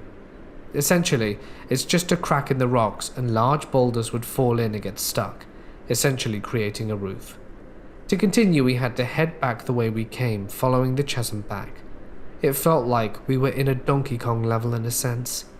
The boulders didn't completely cover the chasm and the drops were about 15 to 30 feet according to the leader. I wasn't sure if it was an exaggeration at first, but by the time we reached the end of that section, the moonlight was shining through, and I could see that any fall would be very serious. Finally made it to the top and climbed some sketchy slab to get a great view of the valley being lit by the moon. We yelled down to other people heading into the mouth of the cave, and sat there for a while taking in the afterglow of the adrenaline, drank a beer, and laughed off the melodrama of the whole endeavor. It was honestly one of the most fun things I'd ever done, but it certainly scared the crap out of me. We then had to find our way down, which ended up requiring some awkward down climbs as we ended up going the wrong way. At least we had the moon for that part. I was still living at my dad's house when I was 17. It started the day we visited the house. I just got chills thinking about it. We were doing a house tour with the property seller from a company where my dad told me, "This is going to be your room." As soon as I entered, I knew I would never sleep there. I had that weird feeling like, no way am I going to sleep there. Finally, my dad bought the house. The first night I slept in that particular room, and I actually hadn't been able to sleep. I wasn't believing in ghosts, not sure if I still do, but there was something about this room I just wasn't able to explain, like a very strong bad feeling. I'm not someone who's ever been scared by this kind of stuff. The day after, I told my dad I would never sleep in that room again, and he saw I was dead serious. He knew I wasn't the kind of guy to care about this stuff, but actually, I did at the time. So he decided to build me a new room in this huge basement, like new walls and stuff. The room didn't even exist before we built it. A week or two went by, and then I started to hear voices in my imagination. It was just so strange. Then I started to hear an unmistakable knocking, softly on the walls for no reason, and doors that I knew were closed would open when I went to the bathroom at night. I told my dad and he started to make fun of me by opening doors and knocking on the basement door, saying it wasn't him. My best friend came over and he felt something strange too, and didn't want to come back to sleep even after when he was drunk. He was telling me things like, "No way am I sleeping in that basement again." After a month or so, I started getting sleep paralysis on a weekly basis. Scared the hell out of me. Never saw anything more than my empty room though. Actually, I never saw anything. Always strange feelings and doors that had been opened, and creepy voices in my head. I was a serious hockey player with no drugs or mental problems. And one day I was at my girlfriend's house and was talking to her about it. Her mum heard some of what I was saying and came immediately. She was some kind of medium and stuff. She listened to me and told me she would come and see what was going on. It's after that discussion I started really getting scared because I was more convinced there was a physical reasoning behind it all. She came and I'll always remember the look she gave me. She immediately got out and told me there's one guy who's not happy and he carries a very heavy weight on his foot, and there's another guy who only wants to make jokes. I'll take care of that. She also told me some of the things that were happening in the house without me having told it to anyone. And from that moment on, nothing ever happened again. I asked her what she did, and she explained that she went to my bedroom, made them come to her, and then took them away from the house. I know it's weird, but the fact that nothing ever happened again creeps me out too. I'd like to add to the fact that I did some research afterwards. There was only one owner before my dad, and he confirmed that he built the house and nothing tragic ever happened there. I would also like to add that I'm French. So, you know, like from the moment she left the house and did her thing, nothing ever happened again. No sleep paralysis, no voice, no doors, no shaking, no knocking, no nothing. It still creeps me out just thinking about it. This happened during our long weekend getaway, a while ago. My friends and I decided we deserved a bit of a break from our usual surroundings and targeted somewhere 3 hours away for a 4-day weekend. We tried booking for a beach house either south or central coast, but due to demand with the pandemic and everyone wanting a local getaway, as well as school holidays, we couldn't find a suitable location which would fit 14 people. Luckily, I found a place a 5-hour drive away from our area. Not the usual place we'd normally go, This was a good 1 hectare area, unusually shaped home in the middle of it all with a saltwater pool right in front of the house, with the next house a good 500 meters away or more. We normally go for beachside accommodation, but due to the aforementioned reason we had to settle for this one. You can tell when the property ended as it was fenced, but there was a gate that is chest high with a padlock, which we didn't have the key to, which had a latch, so pretty much anyone can just open and close as they please, and this detail is important for the story. We didn't really worry about it that much as we were away from everyone else, which means that we can do karaoke and watch scary movies without worrying about noise. It was an amazing break in accommodation, but for one particular event. In total, we took 5 cars. We parked our cars close to where the fenced pool is, as we came in staggered stages. Check-in was at 3 p.m. on Friday, and 9 of our friends were already there by the time we started to drive. They shared photos and videos of the place and were already enjoying themselves.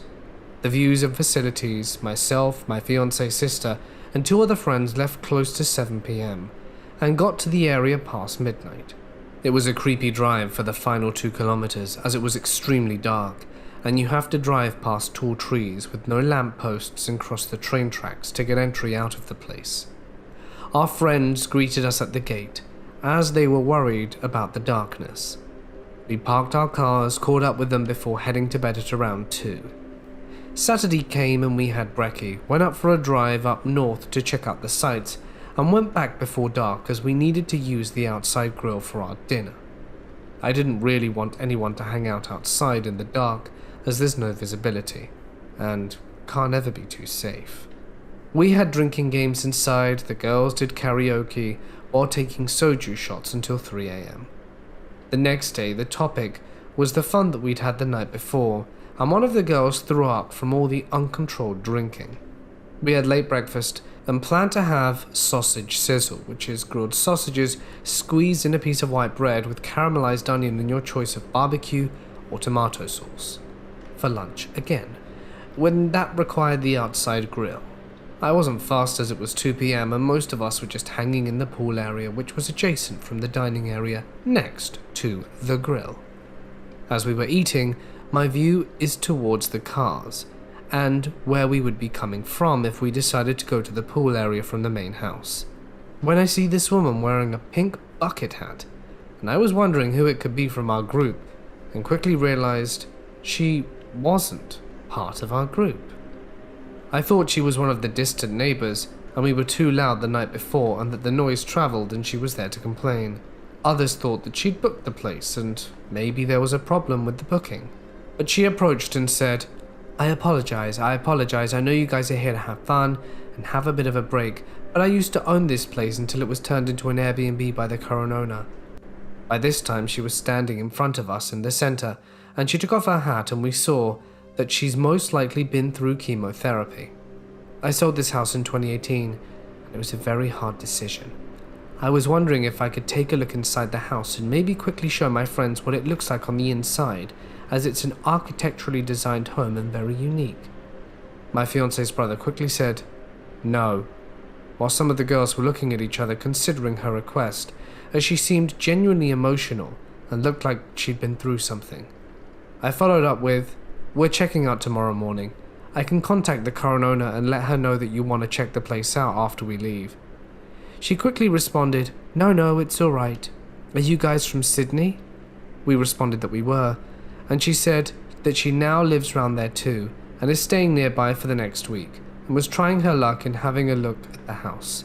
It seemed she was establishing that she was the previous owner, and she mentioned that the new owners added an additional tank, and asked if the garden towards the back of the property has been removed because it was a problem before, and asked if the red chandeliers still existed. We knew the chandelier is white, not red, and if we had access to all rooms including the ones next to the grill, as we only had access to one of the 2 rooms as the other was padlocked, we said yes. I quickly had a look towards the gate and saw that there was a 4WD right outside blocking it. One of my friends had the wit to ask her name and if she knew the current owners, or maybe she could ask them for permission instead. She responded with, My name's Karen, and we exchanged paperwork online, so I didn't really know them personally. She then asks if she can just have a look outside, and we let her. About 30 seconds later, she comes back and asks what the current owners have done with the part of the area. We mentioned we didn't know, and it's probably owned by the neighbor. She then responded with, "Oh, the owner's father owns that property." She thanked us and walked towards the gate, all the while checking out the house. I then messaged the owner letting her know that there was a woman there called Karen who wanted to check the house out. The owner replied saying, "That's odd, there's no previous owner named Karen. I'll let the caretaker who lives down the road know about this." We created all these scenarios in our head. What if the padlocked room was where she wanted to check out? We didn't see her friends, so we didn't know who we had to deal with. We are glad we didn't let her in, as we didn't know what anyone's capable of. Also, we pointed out her bravery in approaching a group of strangers to check out the house, when she could have easily contacted the owner to ask her instead if she had a week in the area. We then checked out the property history and found that the house was built in 07, sold in 13, and again in 2018. The property photos had the red chandelier prior to it being sold in 2013, which means it wasn't hers to begin with. Her spiel made it sound like she had the house built, and she lived on the property for a good 10 years. We were pretty much on edge that night. Every little noise we would jump at, assuming it was her and her friends coming back to take a closer look. Who knows what her plans really were? My boyfriend and I were doing a road trip around Scotland last year. We were sleeping in the car during the nights and would get up, pack everything, and head somewhere else the next day. One night we stayed in this gorgeous bay right by the sea. Beautiful sunset, lots of other campers, it was ideal. We liked it so much we wanted to hang around the area a bit longer, so the next night we stayed in the same bay. However, when I got back to the bay to set up camp for the night, there was no one else there. Bit weird, but whatever, no big deal. It was late when we arrived and it was already starting to get a bit dark. My boyfriend started cooking dinner. As he was doing so, I decided to take some rubbish over to the bins about 100 feet away. I got to the bins and suddenly heard this weird hissing sound at the top of the cliffs next to us. It just kept going on and on up there, then it stopped, so I thought it might be owls. They do weird stuff like that, right? Then I heard it again, only this time it was coming down the cliff to my level, and it was approaching me. I shone the torch around, but couldn't see anything, so I legged it back to the car and told my boyfriend. He sort of shrugged and carried on cooking, then suddenly stopped. He looked off to where I heard the noise for a moment, then started packing the car. I asked him what was going on, but he just said to keep packing. We got in the car, packed up, and we were preparing to leave when headlights came from down the lane. A police van drove past towards the end of the bay and looped back and left again. No idea what that was about. Either way, we left the bay and found somewhere more populated to stay. When I asked my boyfriend why he'd wanted to leave so quickly, he said he heard the exact same thing I had heard, the hissing from up the cliffs, descending to our level and approaching, getting louder. Noped right out of that place the very next morning. The house I lived in was haunted. Best I give you some history. I was a kid when I first moved in, and lived there for over 15 years. I moved out for reasons unrelated to anything. My mum bought this house from the original owners who had built it. The original owners had one daughter who worked for a famous politician. She met an unfortunate end that people find shady. The parents moved somewhere else after losing their only child, and eventually had the house I lived in built. Not sure how long they lived there, but we bought it and they moved into a nursing home. Soon after I moved in, I would hear what sounded like a little girl saying, "Hey," exactly like someone just trying to get someone's attention. I would be in my bedroom, and it sounded like it was coming from the front door. I go to the front door and no one was ever there. This was also in the middle of the day. The only children I remember wouldn't have been babies, or not even been born yet when this happened. It happened repeatedly a few times a day, on and off. My family is Buddhist, and we got a family friend to set up some shrines to protect us. The haze stopped, and all was well for a while. We never stopped having those shrines, and they're still there despite more things eventually happening. My house is oddly long. Family room / basement door is on one side of the house, followed by the kitchen, living room, and then bedroom areas. Only my mum and I lived there for quite a time. One day I was home alone and heard the distinct sound of someone going up the stairs. The door to come up, opening and closing, and footsteps walking towards the bedroom. I was in my bedroom, which is the first one after that stretch of the house. I wasn't spooked, as I really did think it was my mum coming home in the afternoon, but no one was there at all. Years went by, and my then boyfriend, now fiancé, moved in for a bit. As a heads up, he's had paranormal stuff happen to him previously. He got the middle guest room. The following will be his experiences. One of my ugly dolls was in his room on his bed. He wasn't a fan of it and put it on the floor one day. When he woke up next morning, it was back on the bed next to him. Neither my mum or I moved that doll. That long stretch from the bedroom to the other side of the house, he never liked it. Felt like he was being watched and not by anything good. I'd also like to add that I was always rushed through that hallway at night, with lights on if I had to. So we were never fans of that walk. It got better when we adopted 3 cats, who mainly stayed in the family room on the other side, like they formed a bridge between the 2 areas. One day he came home from work one morning, 3rd shift, and noticed the lights behind my mum's bedroom would turn on by themselves.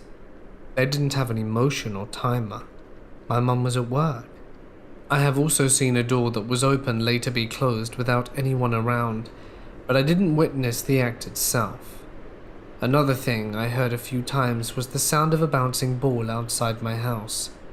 This was years ago, so I can't recall what kind of ball it sounded like, but imagine a kid just bouncing a ball on concrete repeatedly nearby. But it was only in the middle of the night, and there is no hard surface near that corner of the house, just grass and dirt. The driveway is on the whole other side of the house. So the house now has 3 people. One day, due to work and travel, I was home alone. I was in my room and heard a very distinct knock on my closed door. From the rhythm to the volume, it sounded exactly like how my mum would playfully knock on my door to get my attention. 3 lightish knocks in quick succession. I remember being very, very scared about this because whatever it was imitating my mum. I did a lot of praying for protection that night. Finally, we arrive at the last incident. If you notice, everything I had experienced had either been something that changed but I didn't witness, or something audible. This was my first visual experience. This happened with my mum and dad in the house at night. My fiancé had moved out by then. My dad was in the kitchen cooking for the next day. My mom was in the guest room, and I was in my own room laying on the floor on my stomach on my laptop. My actual computer desk is so full of crap, I chose the floor. I was turned away from the entrance with the door to the right of my feet from my point of view. The door was closed, the lights were on, and in the reflection of my laptop monitor I saw someone pass from left to right, with the lights behind me, and seeing from the display that's on, I can't say I saw any details, but the lights were interrupted by a figure walking past, like someone was going from the door to my room and passing the lights. The way the reflection looked seemed something out of the ordinary, and I thought it was my mum messing with me. I quickly turned around, but naturally no one was there in the room with me. The door was still shut, and no one could have opened the door, walked back and forth, and left that quickly and quietly. I immediately checked on my mum in the room right next to me. I had to eliminate any doubt, even with the unnatural speed a human wouldn't had time to sneak out. She was on the bed with blankets, a lap desk, a laptop, and busy as a bee. No way my dad could have done anything like that. He's old and not quiet. So that was my second fearful incident. I'm not gonna lie, I did not feel comfortable sleeping in my room for quite a while after that. Just the culmination of all of this was getting freaky for me. We went to a Buddhist temple to get some stuff done. I was planning on moving out soon, and didn't want whatever this was following me. So far, so good. Despite my mum having her fair share of ghostly experiences in her home country, when she was a youngster, she never experienced anything in this house. My dad as well. We actually didn't want to tell him any of this as we didn't want to spook him. In summary, I feel like maybe the beginning may have had something to do with the daughter of the original homeowners, although she never lived here and definitely wasn't a little girl when she passed. It's like she was looking for where her parents lived last. I don't know. Maybe she regressed to a more innocent time of her life with her child's voice. As for the rest, I have no idea. I'm just happy that I'm not feeling that fear anymore. A couple of friends and I drove into a horror movie once, by accident. It was either late November or early December, about 5 or 6 years ago. I was deeply religious at the time, and we were heading to one of those living nativity things where they have pretend actors to be the Virgin Mary, Joseph, the wise men, etc. And they kind of put on an outdoor show. It was held at a Christian campground outside of a nearby city, and we didn't know the area very well. We had someone give us directions. This was winter in the US, so it was already getting dark when we set out. We got to the area just fine, but we forgot the name of the exit we were supposed to take to reach the grounds. Luckily, the campgrounds had a big sign right next to an exit, so we assumed this was the way to go. We took the road and thought nothing of it. Crisis averted. The city this campground is next to is actually pretty large, and the exit we took is very close to a shopping district, so it wasn't like we started in the middle of nowhere. But very abruptly the exit turned from civilization to deep woods. We thought, well, it's a campground, so that's about right, and carried on driving. Pretty soon we passed a clearing on the right. The clearing was maybe 50 feet, and then woods again. And at the very edge of the woods, it wasn't full night yet so you couldn't see, was this huge stone gate with wrought iron doors. It looked like a cemetery gate, but it didn't lead to a path or anything, just trees. Had no fence around it either, just gate.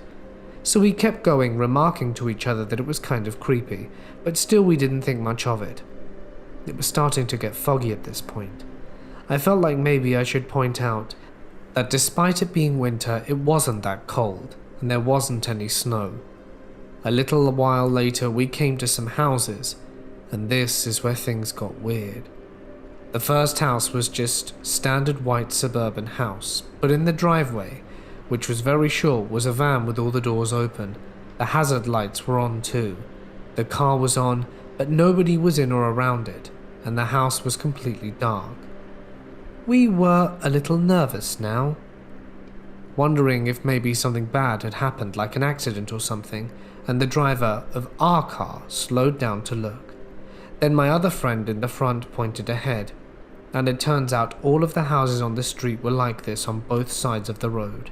Lights out, cars in the driveway, all of the doors on the cars open with the hazards on. At this point we were more than a little freaked out, thinking we'd driven straight into Silent Hill or a particularly mean prank if nothing else. Though it seems a little strange for it to just be a community-wide prank in the middle of winter, nowhere close to Halloween. We still haven't seen any people, mind you. For whatever reason, we still continue to drive, maybe to get out of there faster. There was a little bend in the road, and the instant we started through it, this massive black dog, sort of German Shepherd looking thing, came out of nowhere and ran full tilt to the driver's side of the car. I'm still not sure if the dog actually made contact with the car, but if not, it did get incredibly close. After charging at us, it didn't retreat either. It stayed in the road, barking its heads off. Our driver did a quick U-turn and we got out of there as fast as possible, ditching the nativity thing, and never tried to go back. We found out when we got home and talking to the person who gave us directions that it wasn't even the right exit we were on. And now, several years later, We're not exactly sure which exit we took that night.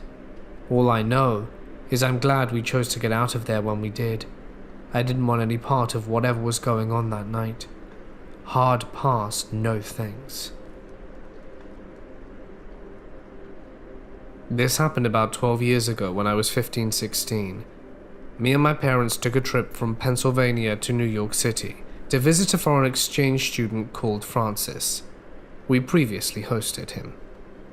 He was back in America working in a restaurant, and we wanted to spend the weekend with him and taking out to some nice places. We got a nice upgrade at our hotel and had a luxury suite that had a bedroom where my parents would sleep and a big living room where me and Francis would sleep. The rooms connected, but both also had their own entrances to the hallway that faced each other in a little nook. Francis had to work till midnight the night we got there, so my parents went to bed and I stayed up to wait for him. Shortly after midnight, I hear a knock at the door to my parents' room. I assumed Francis arrived, so I went to open the door for him before he woke up my parents. Didn't even check the peephole first. I opened the door to a large, mid-30-year-old man holding a gas can. He seemed startled that I opened the other door behind him and went, Hi, I was wondering if you could spare some money for gas. I replied, Oh, let me ask my parents. I close the door, go to the other room to wake up my mum, but she yells, Sorry, we can't help you. She definitely has better sense than me because my dumbass doesn't realize it's the middle of the night and we're on the 10th floor of a hotel. He didn't say anything in response. I checked the peephole and he was already gone. Francis showed up a half hour later and we had a great time for the rest of the weekend. But I still wonder what this guy's real intentions were, and what would have happened if one of my parents opened the door instead of me. When I was 12, my family, including my mum, my dad, my sister who was 16, and our dog, Dawn, moved into a mobile home in a mobile home park. I was a horrible child. I had no respect for my parents or their rules and ran away on several occasions. My parents were at the end of their tether, so they signed me up for 4-H and brought me my first pair of chickens. As I got further involved with the showing and showmanship, I acquired a good flock of chickens and needed a place to house them. My 4-H leader lived at a dairy farm across the street of the mobile home park and offered a good chunk of land to build an aviary. My 4-H leader, Mrs. Johnson, had a daughter my age, and we became fast friends. I went to the dairy every day and was shown all the daily happenings of dairy life. My favorite place was the sick pen, as I was going to be a veterinarian. I helped the vet, and was even taught how to pull a calf if their mother was having trouble. I stuck my arm up there, but my arm wasn't long enough, and the vet let me help pull, and I got to tend to the calf once it was on the ground. Now to the meat of this story.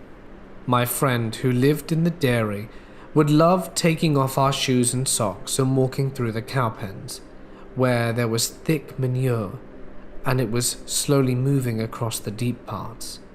We would get manure up to our legs and all over our clothes. The smell was horrible. One day we were walking through the pens, and I always knew the pens that held the bulls, and I knew better than to go into them, because bulls can get pretty aggressive when they're protecting their ladies. Sandy and I are nearing the middle of the pen when I look back, and she's sitting on the pipe coral just looking at me. I was confused until I saw the herd of cows part, and out steps the bull. We're staring at each other, and I notice which bull he is. It's Hurricane, the meanest bull at the dairy. I take a step back, but I'm in the deepest part of the manure and my feet are sticking. I take a step, and he takes a step, and he starts to snort loudly, telling me he's coming for me. I turn and try to run, but my feet are not working, and with every step I take, Hurricane takes two. I'm heading for the pipe coral, and just as I'm throwing myself headfirst into a diving motion through the pipes, I feel his head touch my feet as I fall to the ground in a sticker bush. Sandy and I never walked through the pens again, and we slowly lost interest in our friendship. I guess our friendship was held together by manure. To this day, every time I drove by one of the dairies and smelled the wafting scent of manure on a foggy day, I remember all the fun I had at the dairy, and also the day that I was nearly killed by hurricane. This is the first time I share anything like this, but I need to get it off my chest because it's been freaking me out for years, and I can't talk to any of my friends about it because they don't believe me. I have a long list of things that have happened to me over the years we've been in the house I currently live in, and I am a 20-year-old college student since the time of this post. The first event I can remember was when I was around 5 or 6. This is shortly after my brother passing away from cancer. I had a babysitter with me, who knew me since just after I was able to walk. I don't remember her much after this event, but she was extremely nice. Anyway, I walked into the entrance area in my house that has stairs going to the upstairs. This area is connected to the dining room, living room and kitchen. I saw a man walking down the stairs with what seemed like a Civil War attire. When he got to the landing and turned to go down the rest of the stairs, he looked me dead in the eyes and moved his mouth like he was talking, but I couldn't hear him. In response, I turned to call my babysitter Emma, and I turned back and he was gone. I don't know what to think of that besides an overactive imagination, but I don't think so. Shortly after this event, Emma quit because she got scared. I don't remember saying this, but according to my parents, I said something along the lines of, "He doesn't like you," and her, before she almost got into a crash a few days later. The second and third events all happened in a 2-year time period. I usually have to bring the Christmas decorations back to the basement in mid-January. It was a normal day and we just boxed all the Christmas tree ornaments, so I had to go and put them in the corner of the basement, where we have random stuff from when my parents first got married to where they first moved into the house after it got built. We put the box down, and as I'm still walking back to the stairs, I heard a faint girl's voice whisper something behind me. My hairs stood on end, and I book it up the stairs and start crying. They don't listen to me since I'm only 10 at the time, and a year comes and goes, and I've steeled myself for this moment, again, thinking I just heard the TV that's directly above me. But again I hear a girl's voice saying something, but this time it was in my ear. The fourth event happens in a very similar way a few years later, since I refused to go to the basement alone. I go down there because I needed to grab something out of the fridge for my dad, and I already didn't want to be down there.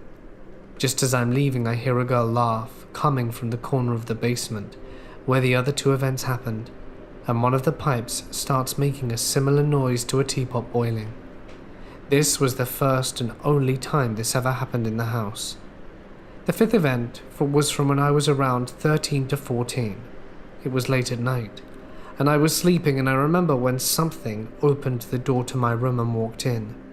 It didn't make a sound, except when the door opened, and it was a man in his 60s with a cane that had a strange design on the handle. He didn't seem threatening or anything, and he didn't show any emotion. I must have fallen asleep somewhere in that time, because I had my dad come in yelling that I was going to be late for school. After school, I talked to my mum to pick me up after football, and explained it to her, describing the man and his cane. She flipped out because that night her father passed away, and I had never met this man before in my life, so there's no way for me to know what he looks like or his cane that he had for years. She doesn't even have pictures of her father in the house or anywhere that I would be able to find. This last bit, other than the main events happening, I've heard doors and cupboards open and slam shut over the years, when I've been the only one in the house since my parents usually left for work at 8 a.m. and didn't get back until at least 9 or 10. I had the pleasure of going on the Chernobyl tour 6 years ago in May. Kiev was so incredibly beautiful. Seeing what happened is devastating, but the tour was creepy. More mosquitoes than I've ever seen in my life. Only buildings we had free range in was an old elementary school. We got a poke inside the theatre, but not past the main entrance, and we could walk the stands at their football stadium. People still live there, and in part of the buffer zone, there are still shops in the green zone, which I believe is a 5-mile radius from the plant. I remember when we pulled up to the plant and got out, our tour guide said, "Just so you know, this sarcophagus is very unstable and could collapse at any minute." That was my first "I don't want to be here" thought.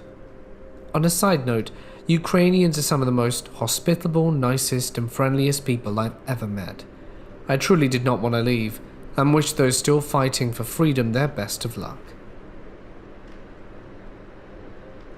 I don't believe in ghosts, but I did see something once that I can't explain, and have chalked it up to a trick of the brain. Let's see what you think. I used to work in a resort deep in the Algonquin Park. It was basically rustic living for the super rich. It was a half-hour drive to self-service and an hour drive to the nearest town. I finished my late shift at about midnight, and I was walking back to my cabin. I clearly saw an elderly man with suspenders and a plaid shirt walking by me on the path. We were not allowed to speak to the guests unless they spoke to us first, so I didn't say anything to him. It was pretty dark, and I had to turn around to make sure that he was heading the right way to the guest cabins. And he had straight up disappeared. There was nowhere for him to go, except into the thick woods, and if he had done that, well, I would have heard it. Very strange. The ocean always freaks me out. Imagine this. You're treading water on the surface of the Mariana Trench in the Western Pacific, the deepest part of the world's ocean. There's a storm raging and the waters are violent. It's the middle of the night and everything is pitch black. The water is frigid cold, and wave upon wave relentlessly hit you under the surface. You glimpse a faint light from the moon slightly illuminating the turbulent waters as you struggle to stay afloat. Gasping for air, you glance around desperately, looking for anything that could help you. Your heart sinks as you realize there's nothing but ocean for thousands of miles. Then a giant wave slams you under the surface, plunging you deep into the water. As you sink into the dark abyss, the thought of 7 miles of water beneath you horrifies you, and you have no idea what terror lurks under the darkness. You struggle to push yourself back to the surface, but your arms and legs have given up. This is you. Anyone would be terrified of this. I know I was.